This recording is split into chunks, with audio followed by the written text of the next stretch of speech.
Court ಗಮನಕ್ಕೆ ತಂದಾಗ supreme court ಸಮಯ ವೇಸ್ಟ್ ಮಾಡದೇನೆ ವಿನಯ್ ಕುಲಕರ್ಣಿ ಅವರ ಬೇಲನ್ನು ಕ್ಯಾನ್ಸಲ್ ಮಾಡಿ ಅವರನ್ನು ಮತ್ತೆ 9 ತಿಂಗಳ ಕಾಲ ಜೈಲಿಗೆ ಕಳಿಸ್ಕೊಡ್ತದೆ.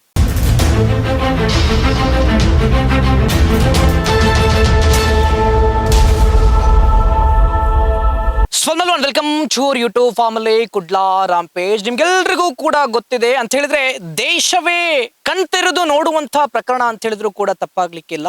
ವಿನಯ್ ಕುಲಕರ್ಣಿ ಪ್ರಕರಣ, ಯೋಗೇಶ್ ಗೌಡರ ಹತ್ಯೆ ಏನ್ ಮಾಡಿದ್ರು, ನಂತರದಲ್ಲಿ ಈಗಾಗಲೇ ಅವರಿಗೆ ಜೀವಾವಧಿ ಶಿಕ್ಷೆಯನ್ನು ಕೂಡ ಕೊಟ್ಟಿದೆ. ವಿನಯ್ ಕುಲಕರ್ಣಿ ಅಂತ ಹೇಳಿದ್ರೆ ಎಲ್ರಿಗೂ ಕೂಡ ಗೊತ್ತಿದೆ, ಒಬ್ಬ ಪ್ರಭಾವಿ ವ್ಯಕ್ತಿ, MLA, ಮನಸ್ಸು ಮಾಡಿದ್ರೆ ಏನೂ ಕೂಡ ಮಾಡ್ಬೋದು, ಅಂಥವರ ವಿರುದ್ಧ ಹೋರಾಟ ಮಾಡ್ಬೋದು ಅಂತ ಹೇಳಿದ್ರೆ ಯಾರು ಕೂಡ ಎದುರಿಗೆ ಬರೋಕೆ ಸಾಧ್ಯನೇ ಇಲ್ಲ. ಒಂದು ವೇಳೆ ಅವರು ತಪ್ಪು ಮಾಡಿದ್ರು ಕೂಡ ನಮ್ಗೆ ಯಾಕಬೇಕು, ನಮ್ಮ ಮನೆಯವರಿದ್ದಾರೆ, ನಮ್ಮ ಹೆಂಡತಿ ಮಕ್ಕಳಿದ್ದಾರೆ, ನಾವು ಸುಖವಾಗಿ ಇರ್ಬೋದು, ಇವರ ವಿರುದ್ಧ ಹೋರಾಟ ಮಾಡೋಕೆ ಸಾಧ್ಯನಾ ಅಂತೇಳಿ ಸುಮ್ಮನೆ ಕೂರೋರು ತುಂಬಾ ಜನ ಇರ್ತಾರೆ. ಈ ಪ್ರಕರಣ ತುಂಬಾ ಇಂಟ್ರೆಸ್ಟಿಂಗ್ ಪ್ರಕರಣ ಅಂತ ಹೇಳಿದ್ರು ಕೂಡ ತಪ್ಪಾಗ್ಲಿಕ್ಕಿಲ್ಲ. ಸುಪ್ರೀಂ ಕೋರ್ಟ್ಗೆ ಹೋಗಿ ನಂತರ CBI ರಚನೆ ಆಗಿರುವಂಥದ್ದು, ಅದು ಕೂಡ ಕರ್ನಾಟಕ ರಾಜ್ಯ ಸರ್ಕಾರ ಮಾಡಿರುವಂಥದ್ದು. ಬಸವರಾಜ್ ಕೋರಾವರ್ ಅವರು ಕೂಡ ಎಕ್ಸ್ಪ್ಲೈನ್ ಮಾಡ್ತಾ ಹೋಗ್ತಾರೆ. ಸರ್ ನಮಸ್ಕಾರ, ಕಾರ್ಯಕ್ರಮಕ್ಕೆ ಆತ್ಮೀಯ ಸ್ವಾಗತ, ಸುಸ್ವಾಗತ. ಸುಮಾರು ಧಾರವಾಡ ಜಿಲ್ಲೆಯಲ್ಲಿ 86-87 ಕೊಲೆಗಳು 2 ವರ್ಷ 10 ತಿಂಗಳ ಕಾಲದಲ್ಲಿ ನಡೆದು ಹೋಗಿದ್ದು ಧಾರವಾಡ ಜಿಲ್ಲೆಯಲ್ಲಿ. ಅದು ಬಿಹಾರವನ್ನು ಮೀರಿಸುವಂತಹ ಒಂದು ಕೆಟ್ಟ ಕಾಲ ಅಂತ ನಾನು ಹೇಳ್ಬೋದು. ಆ ಸಮಯದಲ್ಲಿ ಏನು ಕೊಲೆಗಳು ನಡೀತಾ ಇದ್ದು, ಮಾಡಿದಂತಹ ವ್ಯಕ್ತಿಗಳು ಯಾರು ರಾಜಕಾರಣಿಗಳ ಹಿಂದೆನೇ ಇರ್ತಾ ಇದ್ರು. ಅದರಲ್ಲೂ ಧಾರವಾಡದ ಸುತ್ತಮುತ್ತಲ ಹಳ್ಳಿಗಳಲ್ಲಿ ನಡೆದಂತಹ ಕೊಲೆ ಪ್ರಕರಣಗಳಲ್ಲಿ ಆರೋಪಿತರಾಗಿ ಜೈಲಿಗೆ ಹೋಗಿ ಬಂದಂತವರು ಭಾಗಶಃ ಜನ ವಿನಯ್ ಕುಲಕರ್ಣಿ ಅವ್ರ ಜೊತೆ ನಿಂತಿರ್ತಾ ಇದ್ರು. ಯೋಗೇಶ್ ಗೌಡ ಒಬ್ಬ ಜಿಲ್ಲಾ ಪಂಚಾಯಿತಿಯ ಸದಸ್ಯ, ಜನಪ್ರತಿನಿಧಿ. ಒಬ್ಬ ಜನಪ್ರತಿನಿಧಿಯ ಜೀವನೇ ಇವತ್ತು ಸಮಾಜದಲ್ಲಿ ಸೇಫ್ ಇಲ್ಲ ಅಂದಮೇಲೆ ಜನಸಾಮಾನ್ಯರ ಪರಿಸ್ಥಿತಿ ಏನು ಅನ್ನೋದನ್ನು ಇಟ್ಟುಕೊಂಡು ನಾನು ಆ ಯೋಗೇಶ್ ಗೌಡ ಕೊಲೆ ಪ್ರಕರಣವನ್ನು ಹೋರಾಟವಾಗಿ ತೆಗೆದುಕೊಂಡೆ. ಇಂತಹ ದುರ್ಘಟನೆಗಳು ಸಮಾಜದಲ್ಲಿ ಕಣ್ಮುಂದೆ ನಡೆದಾಗ ನಾವೆಲ್ಲರೂ ವಿಮುಖರಾಗಿ ಹೋಗಬಾರ್ದು. ಇಂಥ ದುರ್ಘಟನೆ ನಡೆದ ಹಾಗೆ ನಾವು ಏನು ಮಾಡೋಕ್ಕೆ ಸಾಧ್ಯ? ನಾವು ಕೊನೆ ಪಕ್ಷ ನಾವು ಏನೂ ಹೋರಾಟ ಮಾಡೋಕ್ಕಾಗಿದ್ದಿಲ್ಲ ಅಂದರೆ ಅಟ್ಲೀಸ್ಟ್ ಒಂದು ಸಣ್ಣ ಧ್ವನಿ, ಒಂದು ಪ್ರಶ್ನೆನಾದರೂ ಕೇಳ್ಬೋದು. ಹೇಗಾಯ್ತು ಈ ಯೋಗೇಶ್ ಗೌಡ ಹತ್ಯೆ ಅಂತ ಹೇಳಿ, ಯಾವ ರೀತಿಯಾಗಿ ಪ್ಲಾನ್ ಮಾಡಿದ್ರು ಇವರು ಅಂತೇಳಿ, ಜಿಮ್ಗೇನೋ ಹೊರಟಿದ್ರು ಅಂತೇಳಿ ಕೇಳ್ಪಟ್ಟೆ. ಸೊ ಅಲ್ಲಿಂದ ಹೇಳೋದಾದ್ರೆ ಏನು ಅಂತ ಹೇಳೋದು? ಯೋಗೇಶ್ ಗೌಡ ಕೊಲೆ ನಡೆದಿರುವುದು ರಾಜಕೀಯ ಲಾಭಕ್ಕಾಗಿ. ಯೋಗೇಶ್ ಗೌಡ ಮತ್ತು ವಿನಯ್ ಕುಲಕರ್ಣಿ ಇಬ್ಬರೂ ಸಹ ಲಿಂಗಾಯತ ಪಂಚಮಸಾಲಿ ಸಮುದಾಯಕ್ಕೆ ಸೇರಿದವರು. ಈ ಧಾರವಾಡ ಮತಕ್ಷೇತ್ರದಲ್ಲಿ ನಮ್ಮ ಭಾಗದಲ್ಲಿ ಈ ಲಿಂಗಾಯತ ಮತ ಬ್ಯಾಂಕು ಬಹಳ ದೊಡ್ಡ ಮತಗಳು. ಸೊ ಹಾಗಾಗಿ ಇವನು ಬೆಳೆದ್ರೆ ನಾಳೆ ನನಗೆ ರಾಜಕೀಯವಾಗಿ ಇವನು ಥ್ರೆಟ್ ಆಗಬಹುದು ಅನ್ನುವಂತಹ ಒಂದು ಕಾರಣದಿಂದಾಗಿ ಯೋಗೇಶ್ ಗೌಡರ ಕೊಲೆ ನಡೀತು.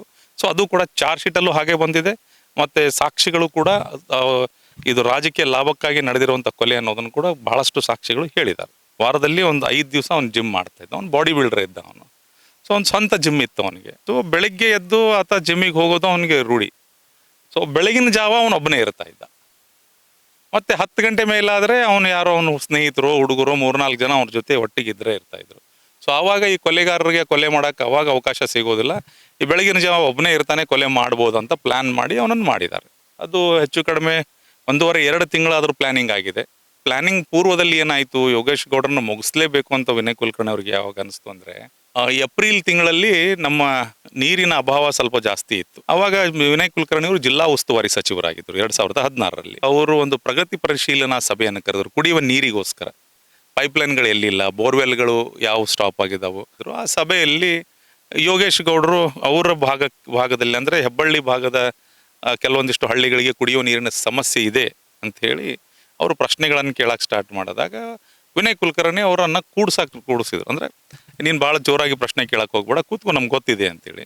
ಸೊ ಅದು ಮಾತಿನ ಭರಾಟೆ ಇಬ್ಬರ ಮಧ್ಯದಲ್ಲಿ ಏನು ನಡೀತಲ್ಲ, ಅದರಲ್ಲಿ ಏಕವಚನದಲ್ಲಿ ನಡೆದಿದ್ದರಿಂದಾಗಿ ವಿನಯ್ ಕುಲಕರ್ಣಿ ಅವರಿಗೆ ಅನ್ನಿಸ್ತು, ಇವನು ಹಿಂಗೆ ಬೆಳೆಯಕ್ಕೆ ಬಿಟ್ಟರೆ ನನಗೆ ಇವನು ಥ್ರೆಟ್ ಆಗ್ತಾನೆ ಅಂತೇಳಿ. ಸೊ ಅವತ್ತಿಂದನೇ ಈ ಮರ್ಡರ್ ಪ್ಲ್ಯಾನಿಂಗ್ ಸ್ಟಾರ್ಟ್ ಆಯಿತು. ಯೋಗೇಶ್ ಗೌಡ ಮೊದಲು ಒಂದು ಗ್ರಾಮ ಪಂಚಾಯತಿಯ ಸದಸ್ಯನಾಗಿ ಚುನಾಯಿತನಾಗಿ ಬರ್ತಾನೆ. ಅದ ನಂತರ ಪಕ್ಷೇತರನಾಗಿ ನಿಂತು ತಾಲೂಕು ಪಂಚಾಯಿತಿಯಲ್ಲಿ ಗೆದ್ದು ಬರ್ತಾನೆ ಅವನು. ಧಾರವಾಡ ತಾಲೂಕಿನ ತಾಲೂಕು ಪಂಚಾಯಿತಿಯ ಸದಸ್ಯರ ಸಂಖ್ಯೆ 21. ಅವಾಗ ಕಾಂಗ್ರೆಸ್ JDS ಸೇರಿ 10, BJP 10, ಯೋಗೇಶ್ ಗೌಡ ಪಕ್ಷೇತರ ಒಬ್ಬನೇ. ಸೊ ಹಾಗಾಗಿ ಯಾರು ಅಲ್ಲಿ ಜಿಲ್ಲಾ ಪಂಚಾಯಿತಿಯಲ್ಲಿ ಆಡಳಿತ ಚುಕ್ಕಾಣಿ ಹಿಡಿಬೇಕು ಅನ್ನೋದಾದರೆ, ತಾಲೂಕು ಪಂಚಾಯಿತಿಯಲ್ಲಿ ಯೋಗೇಶ್ ಗೌಡರ ಸಪೋರ್ಟ್ ಬೇಕಾಯಿತು. ಯೋಗೇಶ್ ಗೌಡರಿಗೆ 14 ತಿಂಗಳು 16 ತಿಂಗಳು ನಿಮ್ಮನ್ನು ಅಧ್ಯಕ್ಷರನ್ನಾಗಿ ಮಾಡ್ತೀವಿ, ಬಾಕಿ ಮಿಕ್ಕಿದ ಕಾಲ ನೀವು ಬಿಟ್ಟು ಕೊಡಬೇಕು ಬೇರೆಯವರಿಗೆ ಅಂತೇಳಿ ಮಾತುಕತೆಯಾಗಿ JDS ಮತ್ತು ಕಾಂಗ್ರೆಸ್ ಯೋಗೇಶ್ ಗೌಡರಿಗೆ ಸಪೋರ್ಟ್ ಮಾಡ್ತವೆ. ಯೋಗೇಶ್ ಗೌಡರು ತಾಲೂಕು ಪಂಚಾಯತಿ ಅಧ್ಯಕ್ಷರು ಆದರು. ಅವರ ಒಂದು ಟೈಮ್ ಪೀರಿಯಡ್ ಮುಗಿದ ಮೇಲೆ ಅವರು ಬಿಟ್ಟು ಕೊಡಲಿಲ್ಲ ಬೇಗ.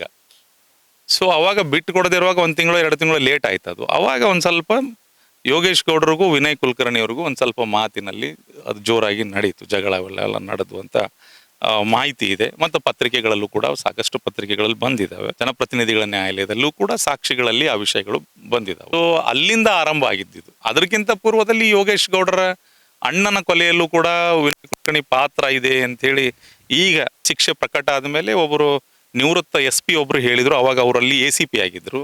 ಸೊ ಅವಾಗಲೂ ಕೂಡ ವಿನಯ್ ಕುಲಕರ್ಣಿ ಹೆಸರು ಕೇಳಿ ಬಂದಿತ್ತು. ಗುರುನಾಥ ಗೌಡರ ಕುಟುಂಬದ ಸದಸ್ಯರು ವಿನಯ್ ಕುಲಕರ್ಣಿ ಹೆಸರನ್ನು ಎಲ್ಲೂ ಕಂಪ್ಲೇಂಟಲ್ಲಿ ನಮೂದಿಸಿದ್ದಿಲ್ಲ. ಹಾಗಾಗಿ ಅವನನ್ನು ನಾವು ಯಾವ ಆ್ಯಕ್ಷನ್ ತಗೊಳ್ಳಿಲ್ಲ, ವಾರ್ನ್ ಮಾಡಿ ಬಿಟ್ಟಿದ್ವಿ ಅಂತೇಳಿ ಹೇಳಿದರು. ಯೋಗೇಶ್ ಗೌಡ್ರ ಅನ್ನೊಂದು ಕೂಡ ಕೊಲೆ ಆಗಿದೆ. ಯೋಗೇಶ್ ಗೌಡರ ಅಣ್ಣ ಉದಯ್ ಗೌಡ್ರ ಅಂತೇಳಿ ಕಾಂಗ್ರೆಸ್ ಪಕ್ಷದಲ್ಲಿ ಒಬ್ಬ ಒಳ್ಳೆ ಲೀಡರ್ ಆಗಿದ್ದವರು, ಯುವ ನಾಯಕರಾಗಿ ಬೆಳೆದಂಥವ್ರು. ಅವರು ತುಂಬ ಓದ್ಕೊಂಡಿದ್ರು. ಅವರು MSc ಕ್ರಿಮಿನಾಲಜಿ ಮಾಡಿದ್ರು. ಆ ಸಮಯದಲ್ಲಿ ಒಂದು 5-6 ಲ್ಯಾಂಗ್ವೇಜ್ಗಳಲ್ಲಿ ಮಾತಾಡ್ತಾ ಇದ್ರು ಅವರು. ಸೊ ಹಿಂಗಾಗಿ ಬಹಳ ಬ್ರಿಲಿಯಂಟ್ ಇದ್ರು ಅವರು. ಸೊ ಅವರು ರಾಜಕೀಯವಾಗಿ ಕಾಂಗ್ರೆಸ್ ಪಕ್ಷದಲ್ಲಿ ತುಂಬ ಬೆಳೀತಾರೆ ಅನ್ನುವಂಥದ್ದು ಇತ್ತು. ಅವ್ರದ್ದು ಕೂಡ ಕೊಲೆ ನಡೀತು. ಇವನ್ ಮರ್ಡರ್ ಮಾಡಿದ ನಂತರ ಸರೆಂಡರ್ ಆಗ್ತಾರೆ ಅನ್ನುವಂಥ ವಿಚಾರ ಕೇಳ್ಪಟ್ಟೆ. ಒಂದಿನದ ನಂತರ ಏನು ಅಂತ ಅದೇನು ಸರ್? ಇದು 15 ಜೂನ್ 2016, 15 ಜೂನ್ 2016ರಂದು ಯೋಗೇಶ್ ಗೌಡ್ರ ಕೊಲೆ ಆಗುತ್ತೆ. ಆಮೇಲೆ 16ನೇ ತಾರೀಕು ನೈಟ್, ಅಂದರೆ 17ನೇ ತಾರೀಕು ಬೆಳಗಿನ ಜಾವ ಸರೆಂಡರ್ ಆಗ್ತಾರೆ 5 ಜನ. ಸೊ ನಾವೇ ಕೊಲೆ ಮಾಡಿದವರು. ಅವನಿಗೂ ನಮಗೂ ಕೂಡ ಭೂಮಿಗೆ ಸಂಬಂಧಪಟ್ಟ ಹಾಗೆ ವಿವಾದ ಇತ್ತು. ಯೋಗೇಶ್ ಗೌಡ ಮತ್ತು ಅವನು ಉಪಜೀವನಕ್ಕಾಗಿ ಚಿಕ್ಕ ಪುಟ್ಟ ರಿಯಲ್ ಎಸ್ಟೇಟ್ ಬಿಸ್ನೆಸ್ ಕೂಡ ಅವನು ಮಾಡ್ತಾ ಇದ್ದ. ಭೂಮಿಯನ್ನು ಖರೀದಿ ತಗೊಳ್ಳೋದು ಕೊಡೋದು ಮಾಡ್ತಾ ಇದ್ದ. ಜಗಳ ಇತ್ತು. ಹಾಗಾಗಿ ಆ ಜಗಳ ವಿಕೋಪಕ್ಕೆ ಹೋಗಿತ್ತು. ಅವನನ್ನು ನಾವು ಕೊಲೆ ಮಾಡಿಬಿಟ್ವಿ ಅಂಥೇಳಿ ಒಂದಿಷ್ಟು ಜನ ಸರೆಂಡರ್ ಆಗ್ತಾರೆ, 5 ಜನ ಬಂದು. ಅವಾಗ ಯೋಗೇಶ್ ಗೌಡರ ಹೊಲದ ಸಮೀಪ ಇರುವಂಥ ಒಬ್ಬ ಹೊಲ, ತೋಡ್ಕರ್ ಅನ್ನುವಂಥ ನಾಗೇಂದ್ರ ತೋಡ್ಕರ್ ಮತ್ತು ಅವರ ಸಹೋದರರಿಗೆ ಸೇರಿದಂಥ ಒಂದು ಜಮೀನು ಅದು. ಆ ಜಮೀನು ಅವರು ಅವಾಗಲೇ ಸೇಲಿಗೆ ತೆಗೆದಿದ್ರು, ಮಾರಾಟಕ್ಕೆ ಇಟ್ಟಿದ್ರು ಅದನ್ನು.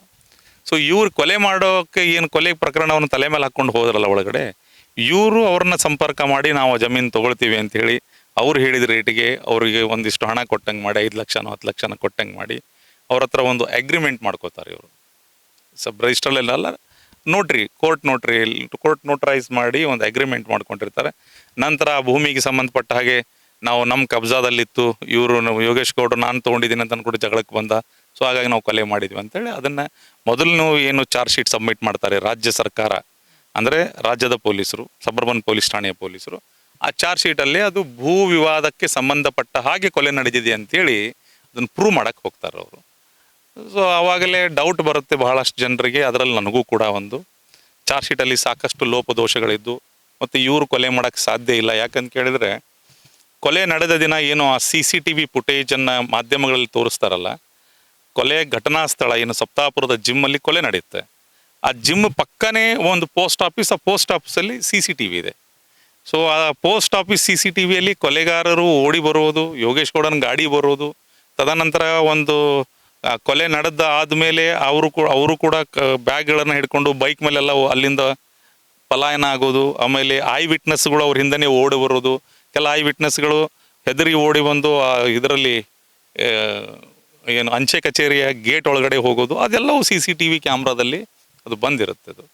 ಸೊ ಹಾಗಾಗಿ ಅವೆಲ್ಲ ಅಂಶಗಳನ್ನು ನೋಡಿದಾಗ ನಮಗೇನು ಅನ್ನಿಸ್ತು, ಪೊಲೀಸರು ಎಲ್ಲೋ ಒಂದು ಕಡೆ ಯಾರದೋ ಒತ್ತಡಕ್ಕೆ ಮಣಿದು ಈ ಚಾರ್ಜ್ ಶೀಟನ್ನು, ಅಂದರೆ ಕೊಲೆ ಮಾಡದೇ ಇರೋರನ್ನು ತೊಗೊಂಡು ಬಂದು ಇಲ್ಲಿ ಫಿಕ್ಸ್ ಮಾಡಿದ್ದಾರೆ ಅಂತ ನಮಗೆ ಕೂಡ ಡೌಟ್ ಬರ್ತಾ ಇತ್ತು.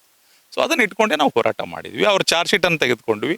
ಆ ಚಾರ್ಜ್ ಶೀಟಲ್ಲಿ ಏನು ಕಾಲ್ ಡೀಟೇಲ್ಸು ಅವೆಲ್ಲ ಏನು ಹಚ್ಚಿದ್ರಿ ಇವರು, ಆ ಕಾಲ್ ಡೀಟೇಲ್ಸ್ಗಳನ್ನು ಚೆಕ್ ಮಾಡ್ತಾ ಹೋದಾಗ ಸಾಕಷ್ಟು ಲೋಪದೋಷಗಳು ಆ ಕಾಲ್ ಡೀಟೇಲ್ಸಲ್ಲಿ ಕಂಡು ಬಂದು. ಅಂದರೆ ಯಾರು ಮಾಹಿತಿ ಕೊಟ್ಟವರೇ ಬಂದು ಇಲ್ಲಿ ಹೊಡಿತಾರೆ ಅಂತ ಹೇಳ್ತಾರೆ ಇವರು.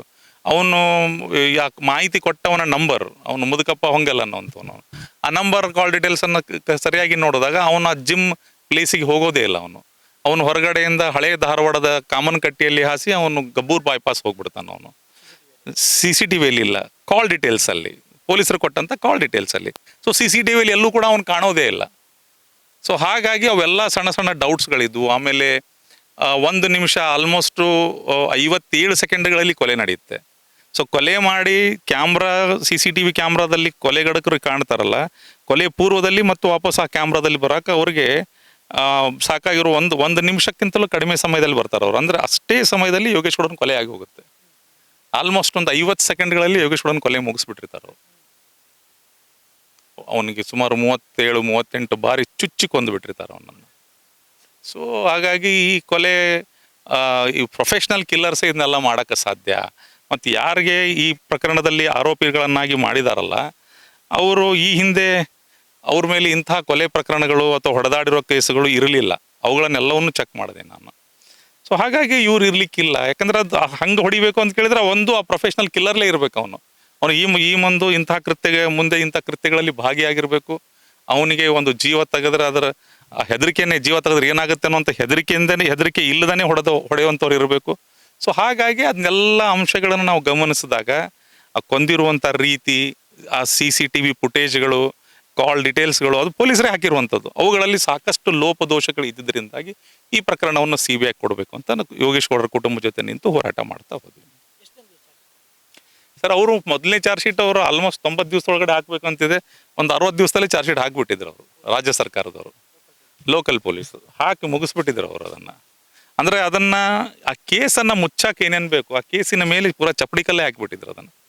ಸೊ ನಾವು ಬಂದು ಧ್ವನಿ ಎತ್ತಿ ಇದನ್ನು CBIಗೆ ಹೋಗಲೇಬೇಕು ಅಂತೇಳಿ ಯೋಗೇಶ್ ಗೌಡರ ಕುಟುಂಬ ಜೊತೆ ನಿಂತು ಹೋರಾಟ ಮಾಡಿ ಆದಮೇಲೆ ಸೊ ನಮ್ಮಲ್ಲೆಲ್ಲ ಸರ್ವೆಲೆನ್ಸ್ ಎಲ್ಲ ಸ್ಟಾರ್ಟ್ ಆಯಿತು. ನಮ್ಮನ್ನು ಕಾಯೋದು, ನಮ್ಮನ್ನು ಹೆದರಿಸೋದು, ಬೆದರಿಸೋದು ಇವೆಲ್ಲವುಗಳು ನಡೆದ್ವು. ಭಾಳ ಸಾಕಷ್ಟು ಆಗಿದ್ದಾವೆ.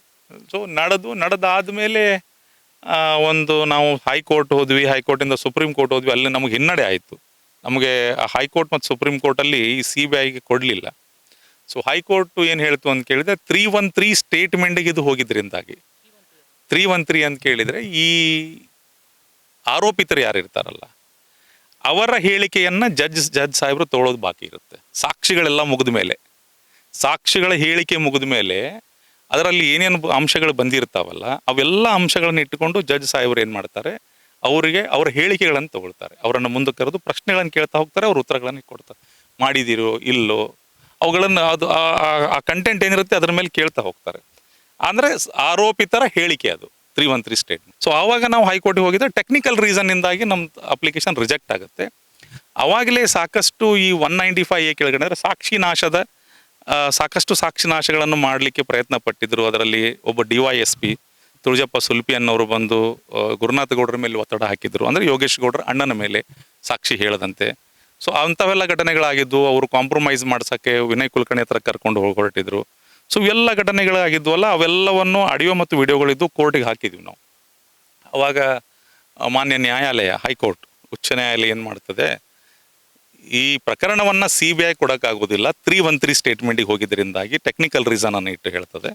ಮತ್ತು ಇದರಲ್ಲಿ ಸಾಕಷ್ಟು ಸಾಕ್ಷಿಗಳು ಬಂದಿದ್ದರಿಂದಾಗಿ ಸಾಕ್ಷಿನಾಶದ ಪ್ರಕರಣವನ್ನು ವಿನಯ್ ಕುಲಕರ್ಣಿ ಮತ್ತು ತುಳಜಪ್ಪ ಸುಲ್ಪಿ ಮತ್ತು ಸಂಗಡಿಗರ ಮೇಲೆ ಮಾಡಲಿಕ್ಕೆ ಕೋರ್ಟೇ ಆದೇಶ ಮಾಡುತ್ತೆ. ಅವಾಗ ಫಸ್ಟ್ ಟೈಮ್ ವಿನಯ್ ಕುಲಕರ್ಣಿ ಅವ್ರ ಮೇಲೆ FIR ಆಗ್ತದೆ. ಅವಾಗ ಹೈಕೋರ್ಟಿಂದ ಮರ್ಡರ್ ಕೇಸನ್ನು CBI ಕೊಡೋದಿಲ್ಲ, ಬಟ್ 195 ಸಾಕ್ಷಿನಾಶದಲ್ಲಿ ಪ್ರಕರಣವನ್ನು ದಾಖಲು ಮಾಡಲು ಆದೇಶ ಮಾಡುತ್ತೆ. ಸೊ ಮತ್ತೆ ನಾವು ಅದನ್ನು ಚಾಲೆಂಜ್ ಮಾಡಿ ಸುಪ್ರೀಂ ಕೋರ್ಟ್ ಹೋಗ್ತೀವಿ. ಸುಪ್ರೀಂ ಕೋರ್ಟಲ್ಲಿ ಕೂಡ ನಮಗೆ ಹಿನ್ನಡೆ ಆಗುತ್ತೆ. 313 ಸ್ಟೇಟ್ಮೆಂಟ್ ಅದೇ ಸೇಮ್ ಕಾರಣವನ್ನು ತೋರಿಸಿ. ನಂತರ ಈ ಚುನಾವಣೆಯ ಸಂದರ್ಭದಲ್ಲಿ 2018ರ ಚುನಾವಣೆಯ ಸಂದರ್ಭದಲ್ಲಿ ಸನ್ಮಾನ್ಯ ಯಡಿಯೂರಪ್ಪನವರು ಅವಾಗ ಏನು ಮಾಡ್ತಾರೆ, ಈ ಪಬ್ಲಿಕ್ ಮೀಟಿಂಗ್ಸ್ಗಳಲ್ಲಿ ನಮ್ಮ ಹೆಬ್ಬಳ್ಳಿ, ಉಪ್ಪಿನಬೇಟಗೇರಿ ಆ ಭಾಗದಲ್ಲಿ ಪಬ್ಲಿಕ್ ಮೀಟಿಂಗ್ ಆಗುತ್ತೆ ಯಡಿಯೂರಪ್ಪ ಅವ್ರದ್ದು ಮತ್ತು ಅಮಿತ್ ಶಾ ಅವ್ರದ್ದು, ಕೇಂದ್ರ ಮಂತ್ರಿಗಳಾದಂಥ ಅಮಿತ್ ಶಾ ಅವ್ರದ್ದು. ಆ ಪಬ್ಲಿಕ್ ಮೀಟಿಂಗಲ್ಲಿ ಅವ್ರು ಏನು ಮಾಡ್ತಾರೆ, ಅವರು ಜನರಿಗೆ ಒಂದು ಮಾತು ಕೊಡ್ತಾರೆ. ಯೋಗೇಶ್ ಗೌಡರ ಏನು ಕೊಲೆ ಆಗಿದೆ ಈ ಪ್ರಕರಣವನ್ನು ನಮ್ಮ ಸರ್ಕಾರ ಬಂದು 48 ಗಂಟೆಗಳಲ್ಲಿ ನಾವು CBI ಕೊಡ್ತೀವಿ ಅಂತ ಮಾತು ಕೊಟ್ಟಿರ್ತಾರೆ.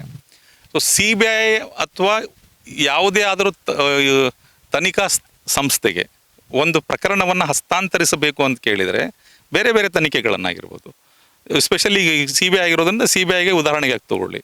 ಹಸ್ತಾಂತರಿಸಬೇಕು ಅನ್ನೋದಾದರೆ ರಾಜ್ಯ ಸರ್ಕಾರ, ಕೇಂದ್ರ ಸರ್ಕಾರ ಮತ್ತು ಹೈಕೋರ್ಟ್ ಆ್ಯಂಡ್ ಸುಪ್ರೀಂ ಕೋರ್ಟ್ಗೆ ಆ ಪವರ್ ಇರುತ್ತೆ.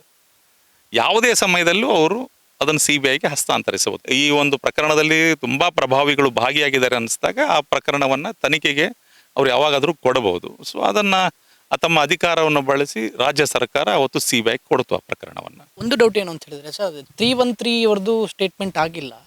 ಸೊ ಕೋರ್ಟಲ್ಲಿದೆ, ಕೋರ್ಟಲ್ಲಿ ಇದ್ದಂಥ ಸಮಯದಲ್ಲಿ CBIಗೆ ಕೊಡೋಕ್ಕಾಗುತ್ತಾ ಅಂತೇಳಿ ನಾನು ಅದನ್ನೇ ಹೇಳಿದ್ನಲ್ಲ, ಎನಿ ಟೈಮ್ ಕೊಡ್ಬೋದು ಅಂತೇಳಿ. ಯಾವುದೇ ಸಮಯದಲ್ಲಾದರೂ ಸಹ ಹೈಕೋರ್ಟ್, ಸುಪ್ರೀಂ ಕೋರ್ಟ್, ರಾಜ್ಯ ಸರ್ಕಾರ ಮತ್ತು ಕೇಂದ್ರ ಸರ್ಕಾರಗಳು ಇಂತಹ ಪ್ರಕರಣಗಳನ್ನು ಇಂತಹ ವಿಶೇಷ ಪ್ರಕರಣಗಳನ್ನು ಈಗ ರಾಜ್ಯದಲ್ಲಿ ಇದು ಕರ್ನಾಟಕ ರಾಜ್ಯದಲ್ಲಿ ನಡೆದಿತ್ತು, ಮತ್ತು ರಾಜ್ಯದ ಪೊಲೀಸರೇ ಇದನ್ನು ಚಾರ್ಜ್ ಶೀಟ್ ಹಾಕಿದ್ರಿಂದಾಗಿ ಆ ಚಾರ್ಜ್ ಶೀಟಲ್ಲಿ ಏನು ಲೋಪದೋಷಗಳಿದಾವೋ ಅದು ಕಂಡು ಬಂದಿದ್ದರಿಂದ ಸರ್ಕಾರ ಅದನ್ನು CBI ಕೊಡಬಹುದು ಸರ್. ಮಂತ್ರಿ ಇದ್ದಾಗ ಕೊಲೆ ನಡೆದಂಥದ್ದು ಇದು. ಒಬ್ಬ ಮಂತ್ರಿಯ ಮೇಲೆ ಇಂತಹ ಆಪಾದನೆಗಳು ಬಂದಾಗ ಸರ್ಕಾರ ಅಂದರೆ ರಾಜ್ಯ ಸರ್ಕಾರದ ಪೊಲೀಸರು ಆ ಮಂತ್ರಿಗಳ ಒತ್ತಡದಲ್ಲಿ ಕೆಲಸ ಮಾಡೋದು ಸರ್ವೇ ಸಾಮಾನ್ಯ. ಯಾಕೆ ಇವತ್ತು ನಿಮ್ಗೆ ಗೊತ್ತಿದೆ ಪೊಲೀಸ್ ಇಲಾಖೆ ಕೆಲಸ ಮಾಡುವಂಥ ರೀತಿ ಹೆಂಗಿದೆ ಅಂತೇಳಿ. ಪೊಲೀಸರು ಭಾಳ ಚೆನ್ನಾಗಿ ಕೆಲಸ ಮಾಡ್ತಾರೆ, ಅವರಿಗೆ ಆದರೆ ಫ್ರೀಡಮ್ ಕೊಡೋದಿಲ್ಲ. ಅವರು ಇನ್ಸ್ಪೆಕ್ಟರ್ ರ್ಯಾಂಕಿನ ಅಧಿಕಾರಿ, ಸೀನಿಯರ್ ಇನ್ಸ್ಪೆಕ್ಟರ್, ಅವರು ಅರೆಸ್ಟ್ ಆಗೋದಕ್ಕಿಂತ ಪೂರ್ವ ಒಂದು ವಾರ ಪೂರ್ವದಲ್ಲಿ ಅವರ DSP ರ್ಯಾಂಕಿಗೆ ಪ್ರಮೋಷನ್ ಆಗೋಕ್ಕೋಸ್ಕರ ಅವ್ರಿಗೆ ನೋಟಿಫಿಕೇಶನ್ ಕೂಡ ಆಗಿತ್ತು ಅವ್ರದ್ದು. ಅಂಥವ್ರು ಇವತ್ತು ಜೈಲಿಗೆ ಹೋದರು. ಸೊ ಇನ್ನೂ ಇದರಲ್ಲಿ ಆಗಿನ ಪೊಲೀಸ್ ಕಮಿಷನರ್ ಆರೋಪಿ ಆಗಬೇಕಿತ್ತು ನಾವೆಲ್ಲ ಈ ಪ್ರಕರಣವನ್ನು ನೋಡಿದ ಹಾಗೆ. ಮತ್ತು ಸಾಕ್ಷಿಗಳು ಕೂಡ ಪೊಲೀಸ್ ಕಮಿಷನರ್ ವಿರುದ್ಧ ಈಗ ಕೋರ್ಟಲ್ಲಿ ಬಂದಿದ್ದಾವೆ. CBI ವಿಚಾರಣೆ ನಡೆಯುವಂಥ ಸಮಯದಲ್ಲಿ ಯಾವ ಅಧಿಕಾರಿಯೂ ಕೂಡ ಪೊಲೀಸ್ ಕಮಿಷನರ್ ಹೆಸರನ್ನು ತೆಗೆದುಕೊಳ್ಳೋದಿಲ್ಲ. ಕೋರ್ಟಲ್ಲಿ ಬಂದು ಹೇಳ್ತಾರೆ. ಈಗ ಅವರು ನೋಡ್ಬೇಕು ಸರ್, ಈಗ ಕೋರ್ಟು ಅದ್ರ ಮೇಲೆ ಏನೂ ಬರೆದಿಲ್ಲ. CBIದವ್ರು ಏನಾದರೂ ಆ್ಯಕ್ಷನ್ ತೊಗೋಬೋದು ಪೊಲೀಸ್ ಕಮಿಷನರ್ ಮೇಲೆ. ಹಿರಿಯ ಅಧಿಕಾರಿಗಳ ತಲೆದಂಡ ಇನ್ನು ಮುಂದೆನೂ ಆಗುತ್ತೆ ಅಂತ ನನಗನ್ಸುತ್ತೆ. ಯಾಕಂದರೆ ಸಾಕ್ಷಿನಾಶದ ಪ್ರಕರಣದಲ್ಲಿ 2 ಜನ DSPಗಳಿದ್ದಾರೆ. ಇದು 2 ಬಾರಿ ಒಬ್ಬ DCP ರ್ಯಾಂಕಿನ ಅಧಿಕಾರಿ ವಿಚಾರಣೆಯನ್ನು ಮಾಡಿ ವಿನಯ್ ಕುಲಕರ್ಣಿ ಅವರನ್ನು ಮತ್ತು ಪೊಲೀಸ್ ಅಧಿಕಾರಿಗಳನ್ನು ಬಚಾವ್ ಮಾಡೋದಕ್ಕೋಸ್ಕರ ಆ B ರಿಪೋರ್ಟನ್ನು ಹಾಕ್ತಾರೆ. ಇದೊಂದು ಸುಳ್ಳು ಪ್ರಕರಣ, ಸಾಕ್ಷ್ಯಾಧಾರಗಳೇ ಇಲ್ಲ ಅಂತೇಳಿ. ಸಾಕಷ್ಟು ಆಡಿಯೋ ಮತ್ತು ವಿಡಿಯೋಗಳಿದ್ದಾವೆ, ಎಲ್ಲ ಚಾನಲ್ಗಳು ಟೆಲಿಕಾಸ್ಟ್ ಆಗಿದ್ದಾವೆ. ಅವು ಇದ್ದಾಗಲೂ ಸಹ B ರಿಪೋರ್ಟ್ ಹಾಕ್ತಾರೆ ಅವರು. ಮತ್ತೊಂದು ಸಾರಿ 2ನೇ ಬಾರಿಗೆ ಮತ್ತೆ ನ್ಯಾಯಾಲಯದಲ್ಲಿ ನಾವು ಅದನ್ನು ಚಾಲೆಂಜ್ ಮಾಡ್ತೀವಿ. 195 ಅಂದರೆ ಸಾಕ್ಷಿನಾಶದ ಪ್ರಕರಣವನ್ನು ಅವ್ರು B ರಿಪೋರ್ಟ್ ಹಾಕಿದ್ದನ್ನು ಚಾಲೆಂಜ್ ಮಾಡಿ ಇಷ್ಟು ದಾಖಲೆಗಳಿದಾವೆ ಅಂತ ಹೇಳಿದಾಗ ಕೋರ್ಟ್ ಮತ್ತೆ ಮರು ವಿಚಾರಣೆಗೆ ಬರೆಯುತ್ತೆ. ಅವಾಗಲೂ B ರಿಪೋರ್ಟ್ ಹಾಕ್ತಾರೆ ಅವರು. ಸೊ ಈಗ ನಾವು ಅದನ್ನು ತಗೊಂಡು ಹೈಕೋರ್ಟ್ ಮೊರೆ ಹೋಗಿದ್ದೇವೆ, ಇದನ್ನು ಕೂಡ CBI ಕೊಡಿ ಅಂತೇಳಿ. ಈಗ ಮೊರೆ ಹೋಗಿದ್ದೇವೆ ನಾವು ಆಲ್ರೆಡಿ. ಈಗ ನೋಡ್ಬೇಕೇನಾಗುತ್ತೆ. 2 ಸಾಕ್ಷಿನಾಶದ ಪ್ರಕರಣಗಳು ಪೆಂಡಿಂಗ್ ಇದಾವೆ. ಒಂದು CBIದವರು ಕೊಲೆ ಪ್ರಕರಣದ ತನಿಖೆ ಮಾಡುವಾಗ ಸಾಕ್ಷಿಗಳ ಮೇಲೆ ಹೇಗೆ ಒತ್ತಡ ಹಾಕಿ ಹಣ ಕೊಟ್ಟು ಅವರನ್ನು ಬೆದರಿಸಿ ಕರ್ಕೊಂಡು ಹೋಗಿ ರೆಸಾರ್ಟ್ಗಳಲ್ಲಿ, ಹೋಟೆಲ್ಗಳಲ್ಲಿ ಇಟ್ಟು 4ನೇ ಹೆಚ್ಚುವರಿ ಸೆಷನ್ಸ್ ಕೋರ್ಟಲ್ಲಿ ಹೆಂಗೆ ಸುಳ್ಳು ಸಾಕ್ಷಿಯನ್ನು ಹೇಳಿಸಿದರು ಅನ್ನೋದ್ರ ಬಗ್ಗೆ ಸಾಕಷ್ಟು ದಾಖಲೆಗಳನ್ನು ಕಲೆ ಹಾಕಿ CBIದವರು ಕೋರ್ಟಲ್ಲಿ ಕೊಟ್ಟಿದ್ದಾರೆ. ಅದೊಂದು ಸಾಕ್ಷಿನಾಶದ ಪ್ರಕರಣ ಬಾಕಿ ಇದೆ. ನಾವು ಅದಕ್ಕಿಂತ ಪೂರ್ವದಲ್ಲಿಯೇ ಸುಪ್ರೀಂ ಕೋರ್ಟ್, ಇದನ್ನು ಹೈಕೋರ್ಟ್ ಮತ್ತು ಸುಪ್ರೀಂ ಕೋರ್ಟಿಗೆ ಹೋದಾಗ ಹೈಕೋರ್ಟಲ್ಲಿ ಈ ಪ್ರಕರಣವನ್ನು CBI ಕೊಡಿ ಅಂತ ಹೋದಾಗ ಸಾಕ್ಷಿನಾಶ ದಾಖಲೆಗಳನ್ನಲ್ಲಿ ಹಚ್ಚಿದಾಗ ಸಾಕ್ಷಿನಾಶದ ಒಂದು ಪ್ರಕರಣ ದಾಖಲಾಗಿದೆ. ಸೊ ಹಾಗಾಗಿ 2 ಸಾಕ್ಷಿನಾಶದ ಪ್ರಕರಣಗಳು ಪೆಂಡಿಂಗಲ್ಲಿದ್ದಾವೆ. ಈಗ ಒಂದು ಸಾಕ್ಷಿ ನಾಶ ಮಾಡಿದ್ದಾರೆ ಅಂತ ಹೇಳಿ ಕೋರ್ಟೇ ಹೇಳಿದ ನಂತರ ಇವರು B ರಿಪೋರ್ಟ್ ಹಾಕ್ತಾರೆ ಅಂತ ಹೇಳಿದ್ರೆ ಏನರ್ಥ ಸರ್? ಅದು ಎಷ್ಟು ಪ್ರಭಾವ ಇದೆ ಅಂತ ಹೇಳೋದು. ಇದು ಬರೀ ವಿನಯ್ ಕುಲಕರ್ಣಿ ಒಬ್ಬರೇ ಪೊಲೀಸರ ಮೇಲೆ ಪ್ರಭಾವ ಬೀರಿಲ್ಲ. ವಿನಯ್ ಕುಲಕರ್ಣಿ ಅವರನ್ನು ಬಚಾವ್ ಮಾಡಿಕೊಳ್ಳೋದಕ್ಕೋಸ್ಕರ ಸರ್ಕಾರನೇ ಅವರ ಪರವಾಗಿ ನಿಂತಿದೆ. ಅವಾಗಲೂ ಕೂಡ ಸನ್ಮಾನ್ಯ ಸಿದ್ದರಾಮಯ್ಯನವರು ಮುಖ್ಯಮಂತ್ರಿ ಆಗಿದ್ದರು, ಪರಮೇಶ್ವರ್ ಅವರು ಗೃಹ ಮಂತ್ರಿ ಆಗಿದ್ದರು. ಕೊಲೆ ನಡೆದಾಗ ನೋಡಿ ಬಹಳ ವಿಚಿತ್ರ ಆಗಿರುವಂಥ ಸಂಗತಿ ಏನಂತ ಕೇಳಿದ್ರೆ, ಕೊಲೆ ನಡೆದಿದೆ ಬೆಳಗ್ಗೆ 7:50, 7:40ರಿಂದ 7:50 ಮಧ್ಯದಲ್ಲಿ ಕೊಲೆ ಆಗುತ್ತಿದ್ದು. 8 ಗಂಟೆ ಹಿಡ್ಕೊಳ್ಳಿ, ಕೊಲೆ ನಡೀತದೆ. 9:15, 9:15 ಗೃಹ ಮಂತ್ರಿಗಳು ಒಂದು ಸ್ಟೇಟ್ಮೆಂಟ್ ಕೊಡ್ತಾರೆ ಮಾಧ್ಯಮದವ್ರ ಮುಂದೆ. ಏನಂತ ಕೇಳಿದರೆ, ಧಾರವಾಡದಲ್ಲಿ ಜಿಲ್ಲಾ ಪಂಚಾಯತಿ ಸದಸ್ಯ ಯೋಗೇಶ್ ಗೌಡರ ಕೊಲೆ ನಡೆದಿರುವುದು ಭೂ ವಿವಾದಕ್ಕೆ ಸಂಬಂಧಪಟ್ಟಾಗಿ ನಡೆದಿದೆ ಅಂತೇಳಿ 9:00 ಹೇಳಿಬಿಡ್ತಾರೆ ಅವರು. ಯಾರು ಅರೆಸ್ಟ್ ಇಲ್ಲ, ಎಂಥದೂ ಇಲ್ಲ, ಹೇಳಿಬಿಡ್ತಾರೆ ಅವರು. ಹೇಳುವಾಗ ವಿನಯ್ ಕುಲಕರ್ಣಿ ಅವ್ರ ಹಿಂದೆನೇ ಇರ್ತಾರೆ. ಅವಾಗ ಪೊಲೀಸ್ ಕಮಿಷನರ್ ಹೇಳ್ಬೇಕಂತ ಒಂದು ನಿಮಿಷ ಅದೇ ಹೇಳ್ತೀನಿ ನಾನು.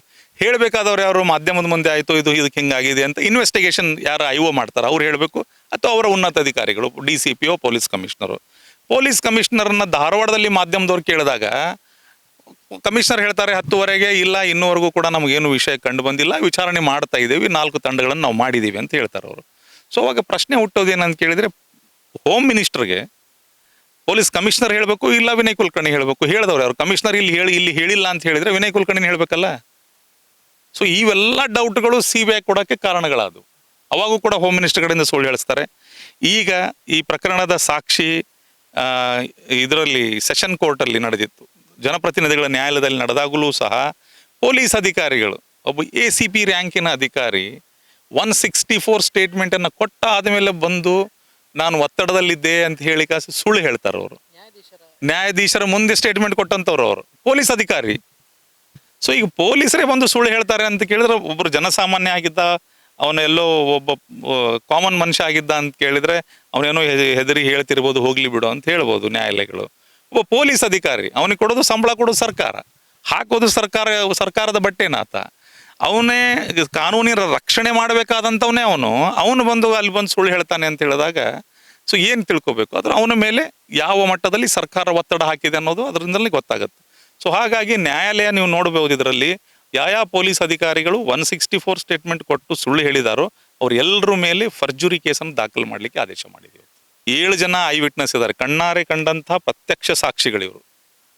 ಈ 7 ಜನರಲ್ಲಿ 2 ಜನರನ್ನ ಸಾಕ್ಷಿನೇ ಮಾಡಿರೋದಿಲ್ಲ ರಾಜ್ಯ ಪೊಲೀಸರು. ಅಲ್ಲಿ ಕಾಣ್ತಾರೆ ಅವರು CCTVಯಲ್ಲಿ, ಆದರೂ ಕೂಡ ಅವ್ರ ಸಾಕ್ಷಿ ತಗೊಂಡಿರೋದಿಲ್ಲ, ಚಾರ್ಜ್ ಶೀಟಲ್ಲಿ ಹಾಕಿದ್ದಿಲ್ಲ ಅವರನ್ನ.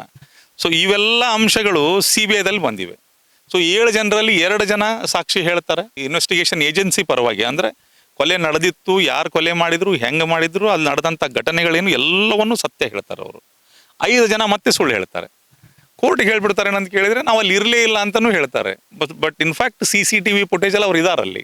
ಸೊ ಹಾಗಾಗಿ ಅವ್ರ ಮೇಲೂ ಕೂಡ CCTV ಫುಟೇಜಲ್ಲಿ ಇದ್ದು ನೀವು ಸುಳ್ಳು ಹೇಳ್ತಿದ್ರಿ ಅಂತೇಳಿ ಮೇಲ್ನೋಟಕ್ಕೆ ಕಂಡು ಬಂದಿದೆ ಅಂತೇಳಿ ಇವತ್ತು ಮಾನ್ಯ ನ್ಯಾಯಾಲಯ ಅವ್ರ ಮೇಲೂ ಕೂಡ ಫರ್ಜುರಿ ಕೇಸ್ ದಾಖಲು ಮಾಡಿದೆ. ಇದು ಭಾರತೀಯ ಕಾನೂನಿನ ಇತಿಹಾಸದಲ್ಲಿ ಇದೊಂದು ಮೈಲ್ಗಲ್ಲಾಗಿರುವಂತಹ ಪ್ರಕರಣ, ಒಂದು ಕ್ಲಾಸಿಕ್ ಪ್ರಕರಣ ಇದು. ಬಿ ರಿಪೋರ್ಟ್ ಹಾಕಿದಂತ ಪೊಲೀಸರಿಗೆ ಶಿಕ್ಷೆ ಸೊ ಆಗುತ್ತೆ, ಅವ್ರಿಗೂ ಕೂಡ ಅವರನ್ನು ಕೂಡ ವಿಚಾರಣೆಗೆ ಒಳಪಡಿಸ್ತಾರೆ. ಯಾವಾಗ ಇದು CBIಗೆ ಹೋಯ್ತು ಅಂತ ಕೇಳಿದ್ರೆ, CBIಗೆ ಹೋದಾಗ ಅವರು ನೀವು ಏನು ಬೇಸ್ ಮೇಲೆ ಬಿ ರಿಪೋರ್ಟ್ ಹಾಕಿದ್ರೆ ಅವ್ರನ್ನ ವಿಚಾರಣೆಗೆ ಒಳಪಡಿಸ್ಲೇಬೇಕಲ್ಲ. ಸೊ ಅವಾಗ ಹೇಳಲೇಬೇಕಲ್ಲ, ಇಂತಿಂಥವ್ರು ನಮ್ಗೆ ಒತ್ತಡ ಹಾಕಿದ್ರು ಸರ್, ಹಿಂಗೆ ಮಾಡಿದ್ವಿ, ಹಿರಿಯ ಅಧಿಕಾರಿಗಳ ಒತ್ತಡ ಬರಲೇಬೇಕಲ್ಲ ಅದು. ಸೊ ಅವಾಗ ಅವರನ್ನು ಆರೋಪಿನೂ ಮಾಡಬಹುದು, ಇಲ್ಲ ಅವರನ್ನು ಸಾಕ್ಷಿಯಾಗಿ ಪರಿಗಣಿಸ್ಬೋದು, ಅವ್ರ ಮೇಲೆ ಕೂಡ ಕ್ರಮ ಆಗುತ್ತೆ. ಸೊ ಇದರಲ್ಲಿ ನೋಡಿ ಸರ್, ಈ ಪ್ರಕರಣದಲ್ಲಿ ಯಾವುದೇ ಪೊಲೀಸ್ ಅಧಿಕಾರಿ ತಪ್ಪು ಮಾಡಿದ್ರೂ ಸಹ ಆತನಿಗೆ ಅವರ ವಿರುದ್ಧ ಕಾನೂನು ಕ್ರಮ ಆಗೇ ಆಗುತ್ತೆ. ಸೊ ಭಾರತದ ಕಾನೂನಿನ ಇತಿಹಾಸದಲ್ಲಿ ಇಂತಹದೊಂದು ಪ್ರಕರಣ ಹಿಂದೆ ನಡೆದಿಲ್ಲ, ಮುಂದೆ ನಡೀಬಾರದು ಅಂತಹ ಒಂದು ಪ್ರಕರಣ ಸರ್ ಇದು. ಕುಲಕರ್ಣಿ ಅಥವಾ ಪೊಲೀಸರಿಗೆ ಶಿಕ್ಷೆ ಆಗಲು CBI ಕೂಡ ಮಹತ್ತರ ಪಾತ್ರ ಅಂತ ಹೇಳಿದ್ರು ಕೂಡ ತಪ್ಪಾಗುತ್ತಿಲ್ಲ. CBI ಬಂದ ನಂತರ ಯಾವ ರೀತಿ ಇನ್ವೆಸ್ಟಿಗೇಷನ್ ಆಯಿತು ಅಂತ ಹೇಳಿ ಇಲ್ಲಿ CBI ತಂಡವನ್ನು ಶ್ಲಾಘಿಸಲೇಬೇಕು, ಅವರ ಕೆಲಸ. CBIಗೆ ಹೋದ ಮೇಲೆ ಸಾಕಷ್ಟು ಅಂಶಗಳಿದರಲ್ಲಿ, ಅಂದರೆ ಯಾರು ಇಮ್ಯಾಜಿನ್ ಮಾಡಕ್ ಆಗದಿರುವಂತಹ ದಾಖಲೆಗಳು ಇದರಲ್ಲಿ ಸಿಕ್ಕು. ಎಂಥ ದಾಖಲೆಗಳು ಹೇಳ್ಬಿಡ್ತೀನಿ ನಿಮಗೆ. 4ನೇ ಹೆಚ್ಚುವರಿ ನ್ಯಾಯಾಲಯದಲ್ಲಿ ಈ ಪ್ರಕರಣದ ತನಿಖೆ ನಡೆದಾಗ ಆ ನ್ಯಾಯಾಲಯದ ಒಬ್ಬ ಮಹಿಳೆ, ಅವರು ಪಬ್ಲಿಕ್ ಪ್ರಾಸಿಕ್ಯೂಟರ್ ಆಗಿದ್ದರು. ಪಬ್ಲಿಕ್ ಪ್ರಾಸಿಕ್ಯೂಟರ್ ಆದವರು ಅವರು ಈ ಯೋಗೇಶ್ ಗೌಡರ ಕುಟುಂಬಕ್ಕೆ ನ್ಯಾಯ ಕೊಡಿಸ್ಬೇಕು ಅಂತ ಹೇಳಿ ಪ್ರಾಸಿಕ್ಯೂಷನ್ ಪರವಾಗಿ ಬಹಳ ಚೆನ್ನಾಗಿ ಆರ್ಗ್ಯುಮೆಂಟ್ ಎಲ್ಲ ಮಾಡ್ತಾ ಇದ್ರು. ಅವರು ಕ್ರಾಸ್ ಮಾಡೋದಾಯಿತು, ಹಾಸ್ಟೆಲ್ ಆಗ್ತಾ ಇದ್ದು ಅಲ್ಲಿ, ಅಂದರೆ ಸಾಕ್ಷಿಗಳನ್ನು ಇವರು ಒತ್ತಡ ಹಾಕಿ ತೊಗೊಂಡೋಗಿಟ್ಟು ಹಣ ಕೊಟ್ಟು ಮತ್ತೊಂದು ಮಾಡಿ ಒತ್ತಡ ಹಾಕಿ ಅವ್ರನ್ನ ಸುಳ್ಳು ಸಾಕ್ಷಿ ಹೇಳಿಸ್ತಾ ಇದ್ರು. ಆದರೂ ಕೂಡ ಅವ್ರು ಕ್ರಾಸ್ ಮಾಡ್ತಾ ಇದ್ರು, ಅಮ್ಮ ಬಿಡ್ತಿರ್ಲಿಲ್ಲ. ಸೊ ಅವರು ಇವ್ರಿಗೆ ಹೆಡ್ಡೇಕ್ ಆಗಿಬಿಟ್ಟಿದ್ರು, ವಿನಯ್ ಕುಲಕರ್ಣಿ ಮತ್ತು ಅವರ ತಂಡಕ್ಕೆ. ಅವರನ್ನು ಟ್ರಾನ್ಸ್ಫರ್ ಮಾಡಿಸ್ಬೇಕಲ್ಲ ಈಗ ಅಲ್ಲಿಂದ. ಸೊ ಅವಾಗ ಇವ್ರು ಏನು ಮಾಡ್ತಾರೆ, ಈ ಸುಮಿತ್ರಾ ಅಂಚಟಗಿರಿ ಅಂತ ಒಬ್ಬರು ಪಬ್ಲಿಕ್ ಪ್ರಾಸಿಕ್ಯೂಟರು ಮೈಸೂರಿಂದ ಬೆಳಗಾವಿಗೆ ಬರೋಕ್ಕೆ ಒಂದು ರಿಕ್ವೆಸ್ಟ್ ಲೆಟರ್ ಕೊಟ್ಟಿರ್ತಾರೆ ಹೋಮ್ ಡಿಪಾರ್ಟ್ಮೆಂಟಿಗೆ. ನಾನು ಹಿಂಗೆ ಯಾವ ಕಾರಣಗಳಿಂದಾಗಿ ಮಕ್ಕಳದು ಸ್ಟಡೀಸೋ ಏನೋ, ನಾನು ಬೆಳಗಾಂ ಹೋಗಬೇಕು ಕೊಡಿ ಅಂತೇಳಿ. ಅವಾಗ ಇವ್ರೇನು ಮಾಡ್ತಾರೆ, ಅವರನ್ನು ಕರೆಸಿ ನೀವು ಧಾರವಾಡಕ್ಕೆ ಬಂದುಬಿಡಿ, ಧಾರವಾಡದಲ್ಲಿ ಒಂದು ಒಳ್ಳೆಯ ಪೋಸ್ಟ್ ಇದೆ ನಿಮಗೆ, ನಾನು ಲೆಟರ್ ಕೊಡ್ತೀನಿ ಅಂತೇಳಿ ಇವರು ಧಾರವಾಡ ಸೆಷನ್ ಕೋರ್ಟಿಗೆ ಇವ್ರನ್ನ ಪೋಸ್ಟಿಂಗ್ ಮಾಡಿ. ಅಂದರೆ ಓಕೆ, 4 ಕೋರ್ಟ್ಗಳಿದಾವಲ್ಲಿ, ಸೆಷನ್ ಕೋರ್ಟ್ಗಳು, ಯಾವುದಾದನ್ನೊಂದು ಕೋರ್ಟಿಗೆ ಕೊಡಬಹುದು. ಧಾರವಾಡದ 4ನೇ ಹೆಚ್ಚುವರಿ ಜಿಲ್ಲಾ ಸತ್ರ ನ್ಯಾಯಾಲಯಕ್ಕೆ ಇವ್ರಿಗೆ ಪೋಸ್ಟಿಂಗ್ ಮಾಡಿ ಅಂತೇಳಿ ಕೊಡ್ತಾರೆ ಇವ್ರ ಲೆಟರ್.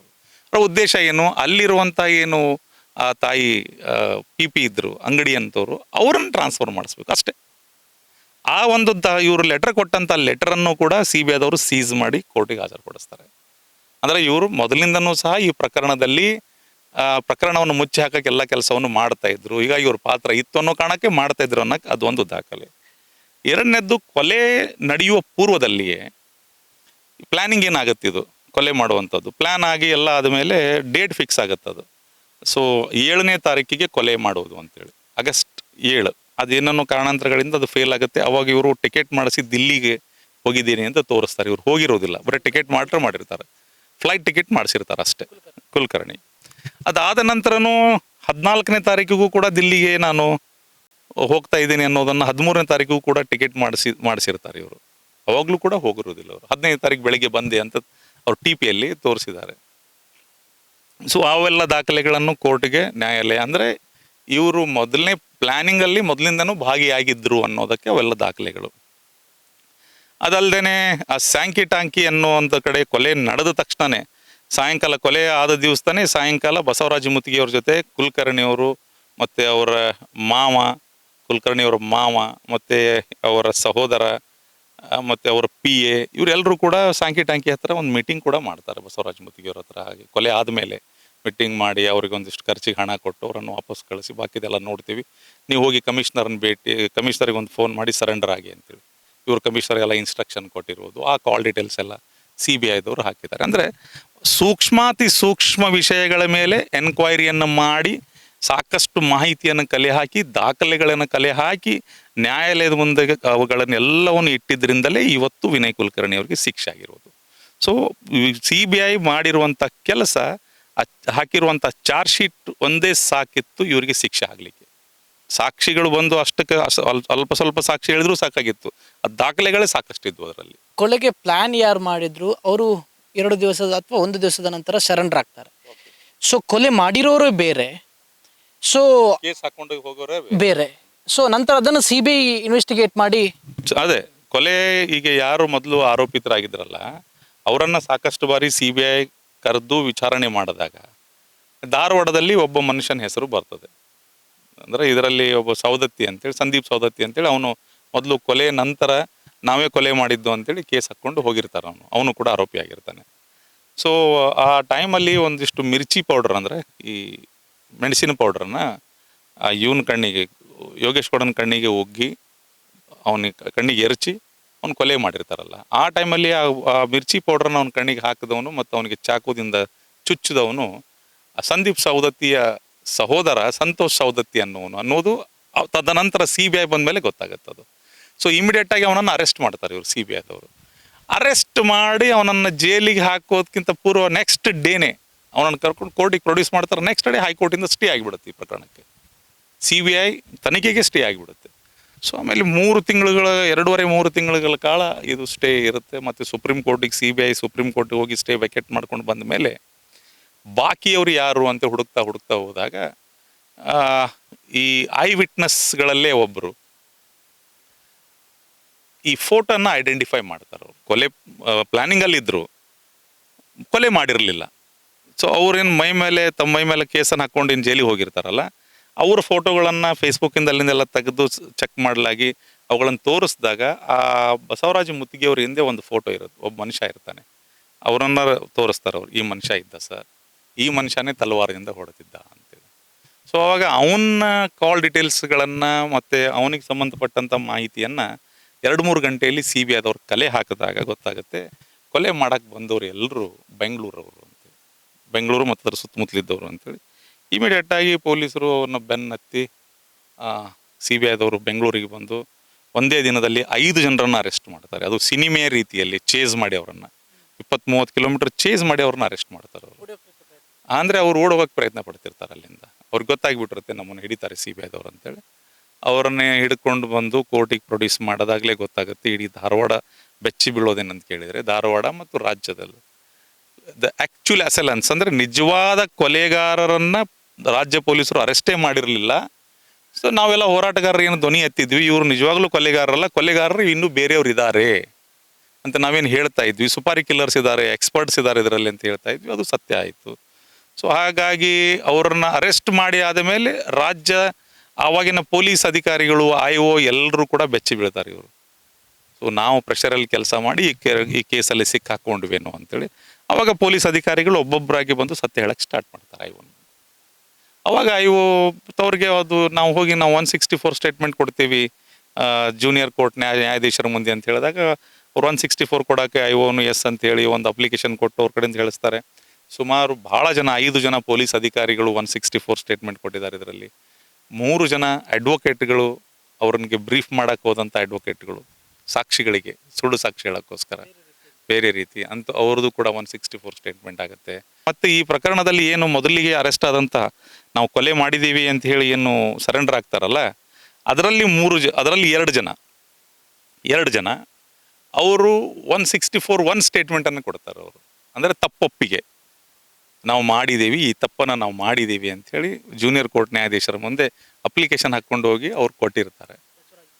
ಬಸವರಾಜ ಮುತ್ತಿಗೆ ಅಲ್ಲ, ಅದರಲ್ಲಿ ಕೀರ್ತಿ ಕುಮಾರ್ ಕುರಟ್ಟಿ ಮತ್ತು ವಿಕಾಸ್ ಕಲಬುರ್ಗಿ, ಇನ್ನೊಬ್ಬರು ಯಾರು ಸಂದೀಪ್ ಸೌದತ್ತಿನೇನೋ, ಒಟ್ಟು 3 ಜನ ಕೊಡ್ತಾರೆ. ಆ 3 ಜನರ ಆ ಸ್ಟೇಟ್ಮೆಂಟು ಇವತ್ತು ಆ ಜಜ್ಮೆಂಟಲ್ಲೂ ಕೂಡ ಬಂದಿದೆ. ಅದು ಅವರು ಆ ಪ್ರಕರಣದಲ್ಲಿ ಪ್ಲ್ಯಾನಿಂಗಲ್ಲಿ ಅವು ಮರ್ಡರ್ ಮಾಡುವಾಗ ಆ ಮರ್ಡರ್ ಮಾಡುವವರಿಗೆ ಸಹಾಯ ಮಾಡೋಕ್ಕೋಸ್ಕರ ಇದ್ದಿದ್ದರಿಂದಾಗಿ ಅವ್ರಿಗೆಲ್ಲರೂ ಕೂಡ ಶಿಕ್ಷೆ ಆಗಿರೋದು. ಅವರೇ ತಪ್ಪೊಪ್ಪಿಗೆಯನ್ನು ಕೊಟ್ಟಿರ್ತಾರೆ ಮೊದಲೇ ಹೋಗಿ, ಎಸ್ ನಾವು ಇದನ್ನು ಮಾಡಿದ್ದೀವಿ ಅಂತೇಳಿ 164(1) ಸ್ಟೇಟ್ಮೆಂಟನ್ನು ಕೊಟ್ಟಿರ್ತಾರೆ ಅವರು. ಸೊ ಹಾಗಾಗಿ ಅವ್ರಿಗೆಲ್ಲರೂ ಶಿಕ್ಷೆ ಆಗಿದೆ. ಇವತ್ತು ನ್ಯಾಯಾಲಯದಲ್ಲಿ ಸಾಕಷ್ಟು ವಿಷಯಗಳು ಬಂದಿದ್ದಾವೆ. ಆಮೇಲೆ TA ಪರೇಡ್ ಆಗುತ್ತೆ. ಈ ಆರೋಪಿತರು ಇವ್ರು ಹೌದು ಅಲ್ಲೋ ಅನ್ನುವಂಥದ್ದನ್ನು ವಿಟ್ನೆಸ್ಗಳನ್ನು ನಿಲ್ಲಿಸಿ ಜಿಲ್ಲಾ ಏನು ಮ್ಯಾಜಿಸ್ಟ್ರೇಟ್ ಅಂದರೆ ಇವರು ಡಿ ಸಿ ಅಥವಾ ADC AC ಅವರು ಅದನ್ನು ಒಂದು ವಿಟ್ನೆಸ್ ಪರೇಡನ್ನು ಮಾಡಿಸ್ತಾರೆ. ವಿಟ್ನೆಸ್ ಐಡೆಂಟಿಫಿಕೇಶನ್ ಪರೇಡನ್ನು. ಅದು ನಡೆದಾಗ ಇವರು ವಿಟ್ನೆಸ್ಗಳು ಅವರನ್ನು ಗುರುತಿಸಿದ್ದಾರೆ, ಇವರೇ ಹೊಡೆದಿದ್ದಾರೆ.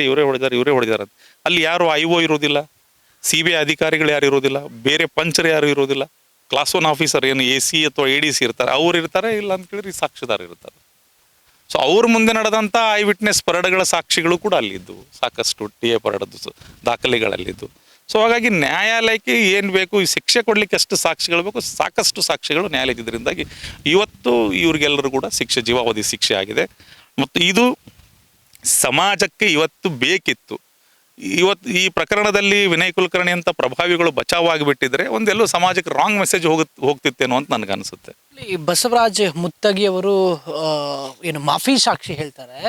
ಸೊ ಅದು ಪ್ರಮುಖವಾಗಿತ್ತು ಅಥವಾ ಏನು ಈ ಕೇಸಿಗೆ ಟ್ವಿಸ್ಟ್ ಸಿಕ್ಕಿತ್ತು ಅಂಥೇಳಿ ಅನ್ನುವಂಥ ವಿಚಾರದಲ್ಲಿ ಕೇಳ್ಪಟ್ಟೆ. ಸೊ ಅವ್ರದ್ದು ಪಾತ್ರ ಏನು ಇದರಲ್ಲಿ? ಏನೋ ಲೆಟ್ರ್ ಬರೆದಿದ್ರು ಇದಕ್ಕಿಂತ ಮುಂಚೆ ಅಂತಲೂ ಕೂಡ ಕೇಳ್ಪಟ್ಟೆ. ಅವ್ರದ್ದು ಪಾತ್ರ ಏನು, ಯಾತಕ್ಕೋಸ್ಕರ ನಾನು ಮಾಫಿ ಸಾಕ್ಷಿಯಾಗಿ ನಿಲ್ತೀನಿ ಅಂತೇಳಿ ಬಂದರು ಅಂತೇಳಿ? ಸೊ ನಾನು ಕೇಳ್ಪಟ್ಟಂಗೆ ಬಸವರಾಜ ಮುತ್ತಿಗೆ ಅವರಿಗೆ ಈ ಒಂದು ಕೊಲೆ ಮಾಡೋಕ್ಕೆ ಮನಸ್ಸಿರಲಿಲ್ಲ, ಕೊಲೆ ಇದರಲ್ಲಿ ಭಾಗಿಯಾಗಲಿಕ್ಕೆ. ಯಾಕಿರಲಿಲ್ಲ ಅದು ಕೋರ್ಟಲ್ಲೂ ಕೂಡ ಹಾಗೆ ಬಂದಿದೆ. ಯಾಕಿರಲಿಲ್ಲ ಅಂತ ಕೇಳಿದರೆ, ಯೋಗೇಶ್ ಗೌಡರನ್ನು ಕೊಲೆ ಆಗೋದಕ್ಕಿಂತ ಪೂರ್ವದಲ್ಲಿ ಅವರನ್ನು ಬಚಾವ್ ಮಾಡೋದಕ್ಕೋಸ್ಕರ ಬಸವರಾಜ ಮುತ್ತಿಗೆಯವರು ಪ್ರಯತ್ನ ಮಾಡ್ತಾರೆ. ಅವ್ರಿಗೆ ಒಂದು ಲೆಟರನ್ನು ಬರೀತಾರೆ, ಎಚ್ಚರಿಕೆ ಪತ್ರ. ಇಂತಿಂಥವರು ಹಿಂಗೆ ನಿಮ್ಮ ಕೊಲೆಯನ್ನು ಮಾಡಿಸ್ಲಿಕ್ಕೆ ಪ್ಲ್ಯಾನಿಂಗ್ ಮಾಡಿದ್ದಾರೆ ವಿನಯ್ ಕುಲಕರ್ಣಿ ಇವರೆಲ್ಲ ಸೇರಿ, ಸೊ ಹುಷಾರಾಗಿರಿ ಅಂತೇಳಿ ಅವ್ರಿಗೊಂದು ಪತ್ರವನ್ನು ಬರೆದಿರ್ತಾರೆ ಅವರು. ಸೊ ಆ ಪತ್ರ 6ನೇ ತಾರೀಕು ಜೂನ್ 6ಕ್ಕೆ ಅವ್ರು ಬರೆದಿರ್ತಾರೆ. ಜೂನ್ 7 ಅಥವಾ 8, 2016 ಅವ್ರ ಮನೆಗೆ ಹೋಗ್ಬೇಕಿತ್ತದು, ಯೋಗೇಶ್ ಗೌಡ್ರ ಮನೆಗೆ. ಅದು ಪೋಸ್ಟ್ಮನ್ನ ಕಣ್ತಪ್ಪಿನಿಂದಾಗಿ ಅದು ಜೂನ್ 14ಕ್ಕೆ ಹೋಗಿ ಸಿಗುತ್ತೆ ಅವನಿಗೆ. ಸಿಕ್ಕಾದ್ಮೇಲೆ ಅವನಿಗೆ ಸಮಯ ಇರೋದಿಲ್ಲ ರಿಯಾಕ್ಟ್ ಮಾಡೋಕ್ಕೆ. ಅದ್ರ ಮೇಲೆ ಬಂದು ಪೊಲೀಸರಿಗೆ ಕಂಪ್ಲೇಂಟ್ ಕೊಟ್ಟು ಎಲ್ಲ ಮಾಡೋಕ್ಕೆ ಅವನ ಹತ್ರ ಜಾಸ್ತಿ ಸಮಯ ಇರೋದ್ರಿಂದಾಗಿ ಅವನ ಕೊಲೆ ನಡೆದು ಹೋಗ್ಬಿಡುತ್ತೆ. ಬಟ್ ಆ ಕೊಲೆಯಲ್ಲಿ ಸೆಂಟರ್ನಲ್ಲಿ ನಿಂತು ಎಲ್ಲವನ್ನು ನೋಡಿದಂಥವ್ರು, ಎಲ್ಲ ಆರೋಪಿತರು ಏನಿದ್ರು ಆ ಬಸವರಾಜ್ ಮುತ್ತಿಗೆ ಮುಖಾಂತರನೇ ಅಲ್ಲಿ ಬಂದಿದ್ದರಿಂದಾಗಿ ಬಸವರಾಜ ಮುತ್ತಿಗೆಯ ಪಾತ್ರ ಈ ಕೇಸಲ್ಲಿ ಭಾಳ ದೊಡ್ಡದಿತ್ತು. ಮತ್ತು ಅವನು ಬಂದು ಸತ್ಯ ಕೋರ್ಟ್ ಮುಂದೆ ಏನು ಮಾಫಿ ಸಾಕ್ಷಿ ಅಂತ ಹೇಳ್ತಾರೆ, ಸಾಕ್ಷಿಯನ್ನು ನುಡಿತಾನೆ ಅವನು. ಸೊ ಭಾಳ ಪ್ರಮುಖ ಸಾಕ್ಷಿ ಬಸವರಾಜ ಮುತ್ತಿಗೆ ಇದರಲ್ಲಿ. ಅಂದರೆ ಬೇರೆ ಬೇರೆ ಸಾಕ್ಷಿಗಳು ಇದಾವೆ, ವಿಟ್ನೆಸ್ಸು, ಬೇರೆ ದಾಖಲೆಗಳು ಎಲ್ಲ ಇದಾವೆ ಇದರಲ್ಲಿ. ಸರ್ಕಮ್ಟೆನ್ಷಿಯಲ್ ಎವಿಡೆನ್ಸ್ ಸಿಕ್ಕಾಪಟ್ಟೆ ಇದ್ದಾವೆ.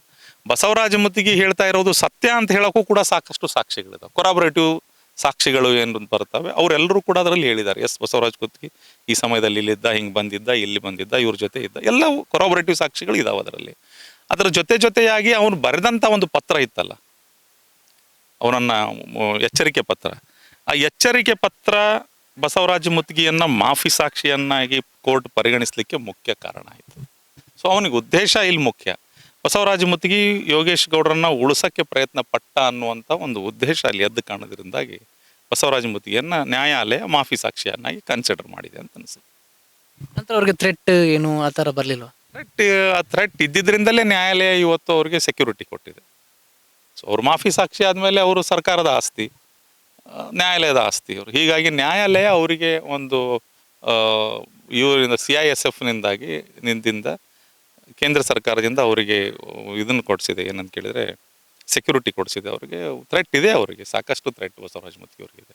ಈ ಪ್ರಕರಣದಲ್ಲಿ ಯಾರು ಹೋರಾಟ ಮಾಡಿದವರು ಎಲ್ರಿಗೂ ಥ್ರೆಟ್ ಇದೆ, ಬರೀ ಬಸವರಾಜ ಮುತ್ತಿಗೆ ಅಂತಲ್ಲ, ಎಲ್ರಿಗೆ, ನನಗೂ ಥ್ರೆಟ್ ಇದೆ, ಗುರುನಾಥ್ ಗೌಡರಿಗೂ ಇದೆ, ಬಸವರಾಜ ಮುತ್ತಿಗೆಗೂ ಥ್ರೆಟ್ ಇದೆ.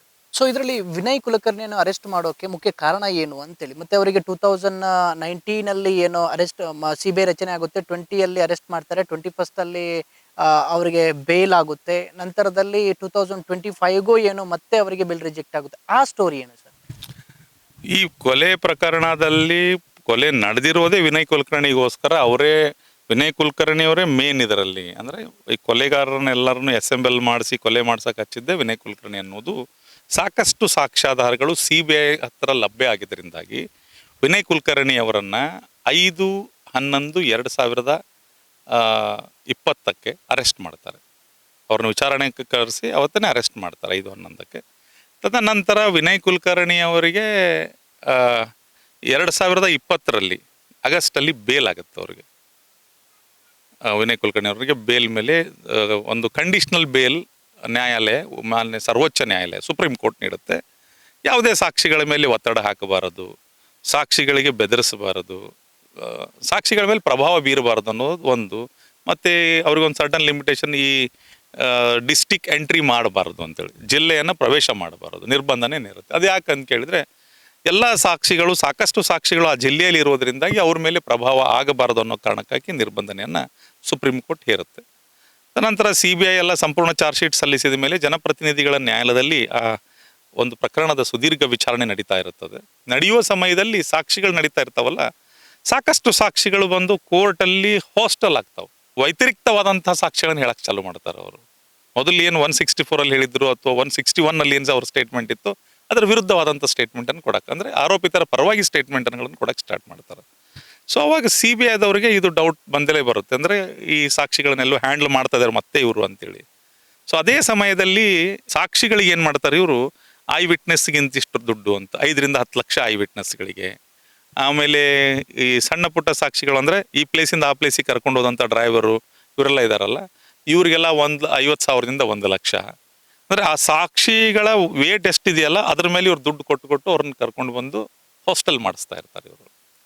ಆ ಸಮಯದಲ್ಲಿ ಏನಾಗುತ್ತೆ, ಎಲ್ಲರೂ ದುಡ್ಡು ತೊಗೊಂಡು ಹಾಸ್ಟೆಲ್ ಆಗೋರು ಇರೋದಿಲ್ಲ, ಪ್ರಾಮಾಣಿಕರು ಇರ್ತಾರೆ ಅದರಲ್ಲಿ. ಅಂಥ ಪ್ರಾಮಾಣಿಕರು ಬಹಳ ಜನ ಇದರಲ್ಲಿ ಸಾಕ್ಷಿಯನ್ನು ಯಾವುದೇ ಹೆದರಿಕೆ ಇಲ್ದಂಗೆ ಹೇಳಿದ್ದಾರೆ. ಅದರಲ್ಲಿ ಒಬ್ಬರು ರಾಮೇಗೌಡ ಅಂತ ಒಬ್ಬರು ಡ್ರೈವರು ಮತ್ತು ಇನ್ನೊಬ್ಬರು ಅವ್ರ ಸ್ನೇಹಿತರು, ಅವ್ರಿಗೆ ಇವರು ದುಡ್ಡು ಕೊಡೋಕ್ಕೆ ಸಂಪರ್ಕ ಮಾಡ್ತಾರೆ. ದುಡ್ಡು ತೊಗೊಂಡು ನೀವು ನಮ್ಮ ಪರವಾಗಿ ಸಾಕ್ಷಿ ಹೇಳಬೇಕು, ನಿಮ್ಗೆ ಗೊತ್ತಿಲ್ಲ ಅಂತ ಹೇಳಬೇಕು, ಹಂಗೆ ಅಂತೇಳಿ. ಸೊ ಅವಾಗ ಅವರು ಆ ವಿಷಯವನ್ನು CBI ತನಿಖಾಧಿಕಾರಿ ಏನಿದ್ರಲ್ಲ ಮೊದಲು ಅವ್ರನ್ನ ತನಿಖೆ ಮಾಡಿದವ್ರು ಅಂಥವ್ರಿಗೆ ಮುಟ್ಟಿಸ್ತಾರೆ. ಸರ್ ಹಿಂಗಾಗಿದೆ, ಹಿಂಗೆ ನಮಗೆ ಫೋನ್ ಬಂದಿತ್ತು. ಸೊ ಇಮಿಡಿಯೇಟಾಗಿ CBIದವ್ರು ಅವ್ರ ಆಫೀಸಿಗೆ ಕರೆಸ್ಕೊಂಡು ಎಲ್ಲ ವಿಷಯಗಳನ್ನು ತಿಳಿದ್ಮೇಲೆ ಅವ್ರು ಲಿಖಿತವಾಗಿ ಕೊಡ್ತಾರೆ ಅವರು. ಸೊ ನಮ್ಮ ಮೇಲೆ ಹಿಂಗೆ ಒತ್ತಡ ಹಾಕ್ತಾ ಇದ್ದಾರೆ, ಹಿಂಗೆ ನಮ್ಮನ್ನು ಭೇಟಿ ಆಗೋಕ್ಕೆ ಒಬ್ಬರು ಬರ್ತಾ ಇದ್ದಾರೆ ಬೆಳಗ್ಗೆ ಇಷ್ಟು ಗಂಟೆಗೆ ಅಂತ. ಇಮಿಡಿಯೇಟ್ ಇವರು CBIದವರು ಅವ್ರಿಗೆ ಏನು ಆಡಿಯೋ ಮಷೀನು, ವಿಡಿಯೋ ಮಷೀನ್ ಎಲ್ಲ ಹಾಕಿ ಕಳಿಸಿ, ನೀವು ಸ್ಟಿಂಗ್ ಅಂತ ಏನು ಮಾಡ್ತೀರಲ್ಲ ಅದೇ ಥರ ಇರುತ್ತೆ ಅದು ಕೂಡ, ಹಾಕಿ ಕಳಿಸಿ ಅದೆಲ್ಲ ರೆಕಾರ್ಡ್ ಮಾಡ್ತಾರೆ ಅವ್ರು ಮಾತಾಡಿರುವಂಥದ್ದು. ಅದಾದಮೇಲೆ ಕೋರ್ಟಿಗೆ ಅದನ್ನು ಹಾಜರು ಮಾಡಿ ಕೋರ್ಟಿಂದ ಪರ್ಮಿಷನ್ ತೆಗೆದುಕೊಂಡು ಅವರ ಕಾಲ್ ಡೀಟೇಲ್ಸು ಇವೆಲ್ಲವನ್ನು ತೆಗೆದು ನೋಡಿದಾಗ ವಿನಯ್ ಬಂದಂತಹ ಮನುಷ್ಯ ಏನು ದುಡ್ಡು ಕೊಡೋಕೆ ಬಂದಿರ್ತಾನಲ್ಲ, ದುಡ್ಡು ಕೊಡ್ತಾನೆ, ಆ ಮನುಷ್ಯ ವಿನಯ್ ಕುಲಕರ್ಣಿ ಅವರ ನೇರ ಸಂಪರ್ಕದಲ್ಲಿರ್ತಾನೆ ಅವನು. ಮತ್ತು ಬೇರೆ ಸಾಕ್ಷಿಗಳು ಏನು ಬಿಜಾಪುರದಿಂದ ವೆಪನ್ಸನ್ನು ಕೊಡುವಾಗ ಇದ್ದಂತಹ ಸಾಕ್ಷಿಗಳೇನಿದ್ವು ಅವುಗಳು ಕೂಡ ವಿನಯ್ ಕುಲಕರ್ಣಿ ಅವರ ಪರಮಾಪ್ತರು ಅವರೊಬ್ಬರು ಕರ್ಕೊಂಡು ಬಂದು ತುಮಕೂರಿನ ಒಂದು ಹೋಟೆಲಲ್ಲಿ ಇಟ್ಟು ಅವ್ರಿಗೆ ಬ್ರೀಫ್ ಮಾಡಿ ಕರ್ಕೊಂಡು ಬಂದು ಸುಳ್ಳು ಸಾಕ್ಷಿಯನ್ನು ಹೇಳಿಸಿರ್ತಾರೆ. ಅವೆಲ್ಲ ದಾಖಲೆಗಳನ್ನು ಕಲೆ ಹಾಕಿ ತಂದು ಕೋರ್ಟ್ ಮುಂದೆ ಇವರು ನ್ಯಾಯಾಲಯದಲ್ಲಿ ಮುಂದೆ ಕೊಟ್ಟಾಗ 2 ಜನ, ಅಂದರೆ ಈ ಆರೋಪಿ ನಂಬರ್ 9 ಆಪಾದಿತ, ಇವತ್ತು ಆರೋಪಿ ಅಲ್ಲ, ಆಪಾದಿತ ಅಶ್ವಥ್ ಅನ್ನುವಂಥವ್ರ ಬೇಲ್ ಕ್ಯಾನ್ಸಲ್ ಆಗುತ್ತೆ.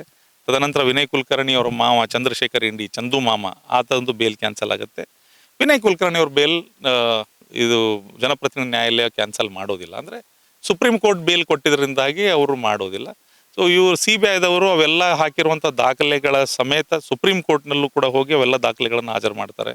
ಸೊ ಮತ್ತು ಇವರು ಕಂಡೀಷ್ನಲ್ ಬೇಲ್ ಇವ್ರಿಗೆ ಇರೋದ್ರಿಂದಾಗಿ ಕಂಡೀಷನ್ ಏನು, ಸಾಕ್ಷಿಗಳ ಮೇಲೆ ಒತ್ತಡ ಹಾಕಬಾರದು ಅಂತ ಇದ್ದಾಗಲೂ ಸಹ ಸಾಕ್ಷಿಗಳ ಮೇಲೆ ಒತ್ತಡ ಹಾಕಿ ಹಣ ಕೊಟ್ಟು ಇಂಥದ್ದೆಲ್ಲ ಮಾಡ್ತಾ ಇದ್ದಾರೆ ಅಂತೇಳಿ ಕೋರ್ಟ್ ಗಮನಕ್ಕೆ ತಂದಾಗ ಸುಪ್ರೀಂ ಕೋರ್ಟ್ ಸಮಯ ವೇಸ್ಟ್ ಮಾಡ್ದೇನೆ ವಿನಯ್ ಕುಲಕರ್ಣಿ ಅವರ ಬೇಲನ್ನು ಕ್ಯಾನ್ಸಲ್ ಮಾಡಿ ಅವರನ್ನು ಮತ್ತೆ 9 ತಿಂಗಳ ಕಾಲ ಜೈಲಿಗೆ ಕಳಿಸ್ಕೊಡ್ತದೆ.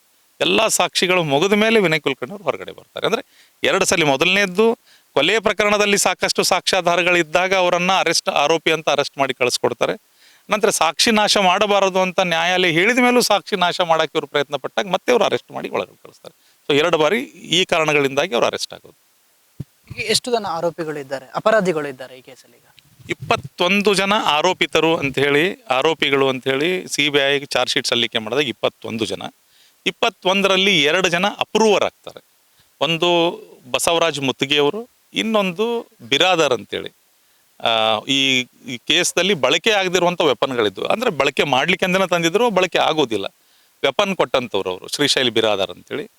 ಆ ಬಿರಾದರ್ ಅನ್ನುವಂಥವ್ರು ಅವರು ಇದರಲ್ಲಿ ಅಪ್ರೂವರ್ ಆಗಿದ್ದರು.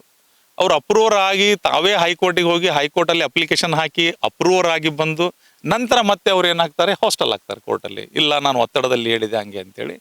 ಸೊ ಅವರಿಬ್ಬರು ಮತ್ತು ಆ ವಿಷಯ ಬಿರಾದರ್ ಮೇಲೂ ಕೂಡ ಕ್ರಮ ತೆಗೆದುಕೊಳ್ಳಿಕ್ಕೆ ಅವ್ರ ಮೇಲೆ ಮತ್ತೇನು ಪ್ರೊಸೀಡಿಂಗ್ಸ್ ಎಲ್ಲ ಇವತ್ತು ನ್ಯಾಯಾಲಯ ಬರೆದಿದೆ ಏನೇನು ಮಾಡಬೇಕು ಅಂತೇಳಿ. ಅದಾದ ಮೇಲೆ 2 ಜನ ಇದರಲ್ಲಿ ಬಿಡುಗಡೆ ಆಗಿದ್ದಾರೆ. ಒಂದು ಅಂದಿನ ACP ವಾಸುದೇವ್ ನಾಯಕ್ ಅನ್ನುವಂಥವ್ರು, ಮತ್ತು ವಿನಯ್ ಕುಲಕರ್ಣಿಯವರ PS ಏನಿದ್ರು ಪರ್ಸನಲ್ ಸೆಕ್ರೆಟರಿ, KAS ಅಧಿಕಾರಿ ಸೋಮು ನ್ಯಾಮಗೌಡರ್ ಅಂತೇಳಿ, ಅವರು ಕೂಡ, ಇವರಿಬ್ಬರು ಅಧಿಕಾರಿಗಳು ಬಿಡುಗಡೆ ಆಗಿದ್ದಾರೆ. 17 ಜನರಿಗೆ ಶಿಕ್ಷೆ ಆಗಿದೆ ಇದರಲ್ಲಿ. 19ರಲ್ಲಿ 2 ಅಪ್ರೂವರಲ್ಲಿ ಒಂದು ಹಾಸ್ಟೆಲ್ ಆಗಿ ಮತ್ತೆ ಅವನ ಮೇಲೆ ಸಪ್ರೇಟಾಗಿ ಕಾನೂನು ಕ್ರಮ ಈಗ ನಡೆಯುತ್ತೆ. ಅದು ಮತ್ತೆ ಟ್ರಯಲ್ ನಡೀಬಹುದು ಅವನ ಮೇಲೆ. ಅದು ಪ್ರೊಸೀಡಿಂಗ್ಸ್ ಏನಂತ ನಂಗೆ ಸರಿಯಾಗಿ ಗೊತ್ತಿಲ್ಲ. ಅದಾದಮೇಲೆ 2 ಜನರನ್ನ ಈ ಪ್ರಕರಣದಿಂದ ಖುಲಾಸೆ ಮಾಡಲಾಗಿದೆ ಸಾಕ್ಷ್ಯಾಧಾರಗಳ ಕೊರತೆಯಿಂದಾಗಿ. 17 ಜನರಿಗೆ ಶಿಕ್ಷೆ ಆಗಿದೆ. ಅವ್ರೇನಾದ್ರು ಈ ಶಿಕ್ಷೆಗೆ ನಮಗೆ ಸ್ಟೇ ಕೊಡಬೇಕು ಅಂತೇಳಿ ಏನಾದ್ರು ಈಗಾಗಲೇ ಮಾನ್ಯ ಉಚ್ಚ ನ್ಯಾಯಾಲಯದ ಮುಂದೆ ಹೋಗಿದ್ದಾರೆ. ಸೊ ಉಚ್ಚ ನ್ಯಾಯಾಲಯದಲ್ಲಿ ಕೂಡ ಇದು ನಡೀತದೆ, ಇದೊಂದು ಪ್ರೊಸೀಡಿಂಗ್ಸ್, ಇದೊಂದು ಸಾಮಾನ್ಯ ಪ್ರಕ್ರಿಯೆ. ಈಗ ಶಿಕ್ಷೆ ಆದವರು ಅಪೀಲ್ ಹೋಗ್ತಾರೆ. ಸೊ ಹಾಗಾಗಿ ಅವರು ಅಪೀಲ್ ಹೋಗಿದ್ದಾರೆ. ಅದು ಒಂದು ಪ್ರಕ್ರಿಯೆ ನಡೀತದೆ ನ್ಯಾಯಾಲಯದಲ್ಲಿ. ನಾನು ಅದೇ ಡೇ 1ಗೆ ಈ ಶಿಕ್ಷೆ ಪ್ರಕಟ ಆದಾಗ ನಾನು ಹೇಳಿದೆ, ಇದು ಒಂದು ಹಂತದ ಹೋರಾಟ ಮುಗಿತು, 2ನೇ ಹಂತದ ಹೋರಾಟ ಈಗ ಹೈಕೋರ್ಟ್ ಮತ್ತು ಸುಪ್ರೀಂ ಕೋರ್ಟಲ್ಲಿ ನಡೆಯುತ್ತೆ ಅಂತೇಳಿ. ಸೊ ಅಲ್ಲಿ ಅವ್ರ ಪ್ರಯತ್ನ ಅವ್ರು ಮಾಡ್ತಿರ್ತಾರೆ, ಅವ್ರ ಪರವಾಗಿ ವಕೀಲರು ಹಾಜರಾಗ್ತಾರೆ. ಅದು ಅಲ್ಲಿ ಕೂಡ ವಾದ ಪ್ರತಿವಾದ ಎಲ್ಲ ನಡೆಯುತ್ತೆ ದಾಖಲೆಗಳ ಮೇಲೆ. ಸೊ ಅದು ಒಂದು ರೀತಿ ಹೋರಾಟ. ಅದು ನೋಡೋಣ ಸರ್ ಮುಂದೇನಾಗುತ್ತೆ. ಬಟ್ ಹೋಗಿದ್ದಾರೆ, ಈಗ ಆಲ್ರೆಡಿ ನ್ಯಾಯಾಲಯಕ್ಕೆ ಮೊರೆ ಹೋಗಿದ್ದಾರೆ. 2ನೇ ಹಂತದ ಹೋರಾಟದಲ್ಲಿ ಜಯ ಸಿಗುತ್ತೆ ಅಥವಾ ಇದೇ ಆದೇಶವನ್ನು ಹೈಕೋರ್ಟ್ ಎತ್ತಿ ಹಿಡಿಯುತ್ತೆ, ಅಥವಾ ಹೈಕೋರ್ಟ್ ಏನು ಆದೇಶ ಕೊಡುತ್ತೆ ಅದನ್ನು ಸುಪ್ರೀಂ ಕೋರ್ಟ್ ಎತ್ತಿ ಹಿಡಿಯುತ್ತೆ ಮುಂದಿನ ಹಂತದಲ್ಲಿ ಅಂತೇಳಿ ಭರವಸೆ ಇದೆಯಾ ನಿಮಗೆ? ಸರ್ ನೋಡಿ, ನ್ಯಾಯಾಂಗ ವ್ಯವಸ್ಥೆಯ ಮೇಲೆ ಭರವಸೆ ಇದ್ದಿದ್ದರಿಂದಾಗಿಯೇ ಈ ಪ್ರಕರಣವನ್ನು CBI ಕೊಡಿ ಅಂತೇಳಿ ಹೋರಾಟ ಮಾಡಿದ್ದು. ಮುಂದೆ ನ್ಯಾಯಾಲಯದಲ್ಲಿ ಹೋದಾಗ ನಮಗೆ ಒಂದು ಭರವಸೆ ಇತ್ತು, ಏನಂತ ಕೇಳಿದರೆ ನ್ಯಾಯಾಲಯದ ಮೇಲೆ ಇದೊಂದು ವಿಶೇಷ ಪ್ರಕರಣ.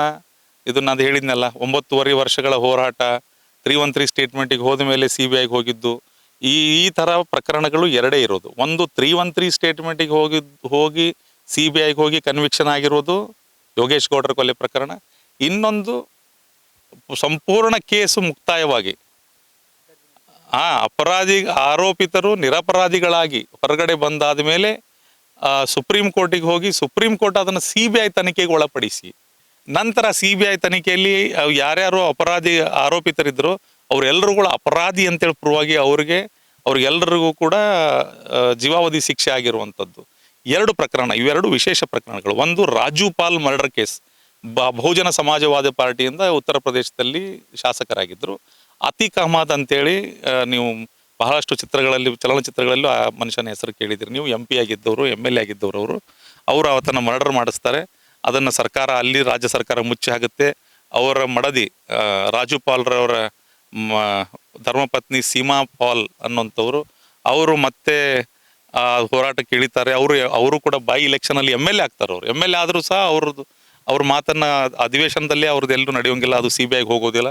ನಂತರ ಅವರೆಲ್ಲರೂ ಬಿಡುಗಡೆ ಆದಮೇಲೆ, ಆರೋಪಿತರೆಲ್ಲರೂ ಬಿಡುಗಡೆ ಆದಮೇಲೆ ಅವ್ರು ಸುಪ್ರೀಂ ಕೋರ್ಟ್ ಹೋಗುತ್ತಾರೆ. ಅವರು ಹೊಸ ವಿಷಯಗಳನ್ನು, ಪ್ರಕರಣದಲ್ಲಿ ಬಿಟ್ಟಿರುವಂಥ ವಿಷಯಗಳನ್ನು ತಗೊಂಡು, ರಾಜ್ಯ ಪೊಲೀಸರು ಬಿಟ್ಟಿರುವಂಥ ವಿಷಯಗಳನ್ನು ತಗೊಂಡು ಸುಪ್ರೀಂ ಕೋರ್ಟ್ ಅದನ್ನು ಪರಿಗಣಿಸಿ ಇದರಲ್ಲಿ ಈ ಪ್ರಕರಣದಲ್ಲಿ ಸಾಕಷ್ಟು ಸಾಕ್ಷ್ಯಾಧಾರಗಳಿದಾವೆ ಅಂತೇಳಿ CBI ಕೊಟ್ಟ ಮೇಲೆ ಅದರಲ್ಲಿ ವಿಚಾರಣೆ ನಡೆದು ಅವ್ರಿಗೂ ಕೂಡ ಜೀವಾವಧಿ ಶಿಕ್ಷೆ ಆಗುತ್ತೆ. ಇದರಲ್ಲೂ ಕೂಡ 313 ಸ್ಟೇಟ್ಮೆಂಟ್ ಹೋಗಿ CBIಗೆ ಹೋದ್ಮೇಲೆ ಇದರಲ್ಲೂ ಕೂಡ ಜೀವಾವಧಿ ಶಿಕ್ಷೆ ಆಗಿದೆ. ಸೊ ಹಾಗಾಗಿ ಕಾನೂನಿನ ಇತಿಹಾಸದಲ್ಲಿ ಇವೆರಡು ಪ್ರಕರಣಗಳು ಬಹಳ ವಿಶೇಷ ಪ್ರಕರಣಗಳಿವು. ಸೊ ಎನಿ ಟೈಮ್ ಯಾವುದೇ ಪ್ರಕರಣ ಸರ್ಕಾರ ಮತ್ತು ಕೋರ್ಟ್ ಬಯಸಿದರೆ ಅದರಲ್ಲಿ ಲೋಪದೋಷಗಳು ಕಂಡು ಬಂದಾಗ ಅದನ್ನು CBI ಕೊಟ್ಟರೆ ಅಲ್ಲಿ ನ್ಯಾಯ ಸಿಗುತ್ತೆ ಅಂತ ಭರವಸೆ ಮೂಡಿಸಿರುವಂಥ ಇವೆರಡು ಪ್ರಕರಣಗಳು. CBI ಮೇಲೆ ಭರವಸೆ, CBI ಮತ್ತು ನ್ಯಾಯಾಂಗ ವ್ಯವಸ್ಥೆ ಮೇಲೆ ಭರವಸೆ ಮೂಡಿಸಿರುವಂಥ ಪ್ರಕರಣಗಳು. ಹಾಗಾಗಿ ನಮಗೆ ಕಾನೂನಿನ ಮೇಲೆ ಸಂಪೂರ್ಣ ನಂಬಿಕೆ ಇದೆ, ಭರವಸೆ ಇದೆ. ಕಾನೂನು ಹೋರಾಟ ಹೈಕೋರ್ಟಲ್ಲೂ ಕೂಡ ಮಾಡ್ತೀವಿ, ಮುಂದೆ ಸುಪ್ರೀಂ ಕೋರ್ಟ್ ಆದರೆ ಸುಪ್ರೀಂ ಕೋರ್ಟಲ್ಲಿ ಕೂಡ ಮಾಡ್ತೀವಿ ನಾವು. ಸೊ ನಾವು ಗೆಲ್ತೀವಿ ಅನ್ನುವಂಥ ಭರವಸೆ ನಮಗಿದೆ. ಇದು ಸಮಾಜಕ್ಕೆ ಒಂದು ಮಾದರಿ, ಸಮಾಜಕ್ಕೆ ಒಂದು ಮೆಸೇಜನ್ನು ಕೊಟ್ಟಿರುವಂತಹ ಪ್ರಕರಣ. ಪೊಲೀಸರು ರಾಜಕಾರಣಿಗಳ ಮಾತನ್ನ ಕೇಳಿ ನಾವು ತಪ್ಪು ಮಾಡಿದರೆ ನಾವು ಜೈಲಿಗೆ ಹೋಗ್ತೀವಿ ಅನ್ನುವಂಥ ಒಂದು ಉದಾಹರಣೆಯನ್ನು ಸೆಟ್ ಮಾಡಿರುವಂಥ ಪ್ರಕರಣ. ರಾಜಕಾರಣಿಗಳು ನಾವು ಪೊಲೀಸರನ್ನು ಬಳಸ್ಕೊಂಡು ನಾವು ಪ್ರಜಾಪ್ರಭುತ್ವ ವ್ಯವಸ್ಥೆಯಲ್ಲಿ ರಾಜರಾಗಿ ಮೆರಿತೀವಿ, ಯಾರನ್ನು ಕೊಲ್ಲಿಸಿ ಅಥವಾ ಅವ್ರ ಧ್ವನಿಯನ್ನು ಹತ್ತಿಕ್ಕಿ ನಾವು ಮೆರಿತೀವಿ ಅನ್ನುವಂಥ ರಾಜಕಾರಣಿಗಳು ಯಾವ ಮನಸ್ಥಿತಿಯನ್ನು ಹೊಂದಿರ್ತಾರಲ್ಲ ಅಂಥವ್ರಿಗೂ ಕೂಡ ಶಿಕ್ಷೆ ಆಗುತ್ತೆ ಅನ್ನುವಂಥ ಒಂದು ಮೆಸೇಜ್ ಕೊಟ್ಟಿರುವಂಥ ಪ್ರಕರಣ. ಸೊ ಹಾಗಾಗಿ ರಾಷ್ಟ್ರದ ಕಾನೂನಿನ ಇತಿಹಾಸದಲ್ಲಿ ಒಂದು ವಿಶೇಷ ಪ್ರಕರಣ, ಜನಸಾಮಾನ್ಯರಿಗೆ ಕಾನೂನಿನ ಮೇಲೆ ನಂಬಿಕೆಯನ್ನು ಬರುವಂತೆ ಮಾಡಿರುವಂಥ ಒಂದು ಪ್ರಕರಣ ಅಂತ ಹೇಳ್ಬೋದು ಸರ್. ಧನ್ಯವಾದಗಳು ಸರ್. ಸೊ ಇದಿಷ್ಟು ಬಸವರಾಜ್ ಕೋರಾವರ ಅವರು ಮಾತಾಡಿರುವಂತಹ ಮಾತು. ಅಂತ ಹೇಳಿದ್ರೆ ಯಾವ ರೀತಿಯಾಗಿ ಪ್ರಭಾವಿಗಳು ಅಥವಾ ಸಿಟ್ಟಿಂಗ್ MLA ತಪ್ಪು ಮಾಡಿದ್ರು ಕೂಡ ಕಾನೂನು ಯಾವ ರೀತಿಯಾಗಿ ಶಿಕ್ಷೆ ಕೊಡುತ್ತೆ ಇವರು ತಪ್ಪು ಮಾಡಿದ್ರೆ ಅನ್ನುವಂತಹ ವಿಚಾರದಲ್ಲಿ ಖಂಡಿತ ಇದ್ರ ಬಗ್ಗೆ ಕಂಟಿನ್ಯೂಸ್ ಆಗಿ ಎಪಿಸೋಡ್ ಮಾಡ್ತಾನೆ ಹೋಗ್ತೀನಿ. ಧಾರವಾಡಕ್ಕೂ ಕೂಡ ಹೋಗ್ತೀನಿ, ಅಲ್ಲೇನೇನು ನಡೆದಿತ್ತು ಅನ್ನುವಂಥ ವಿಚಾರದಲ್ಲಿ ಅಥವಾ ಅವರ ಬ್ರದರ್ ಯಾವ ರೀತಿಯಾಗಿ ಹೋರಾಟ ಮಾಡಿದ್ರು ಅನ್ನುವಂಥ ವಿಚಾರದಲ್ಲೂ ಕೂಡ ತಿಳಿಸುವಂತಹ ಪ್ರಯತ್ನವನ್ನು ಕೂಡ ಪಡ್ತೀನಿ ನೆಕ್ಸ್ಟ್ ಎಪಿಸೋಡಲ್ಲಿ.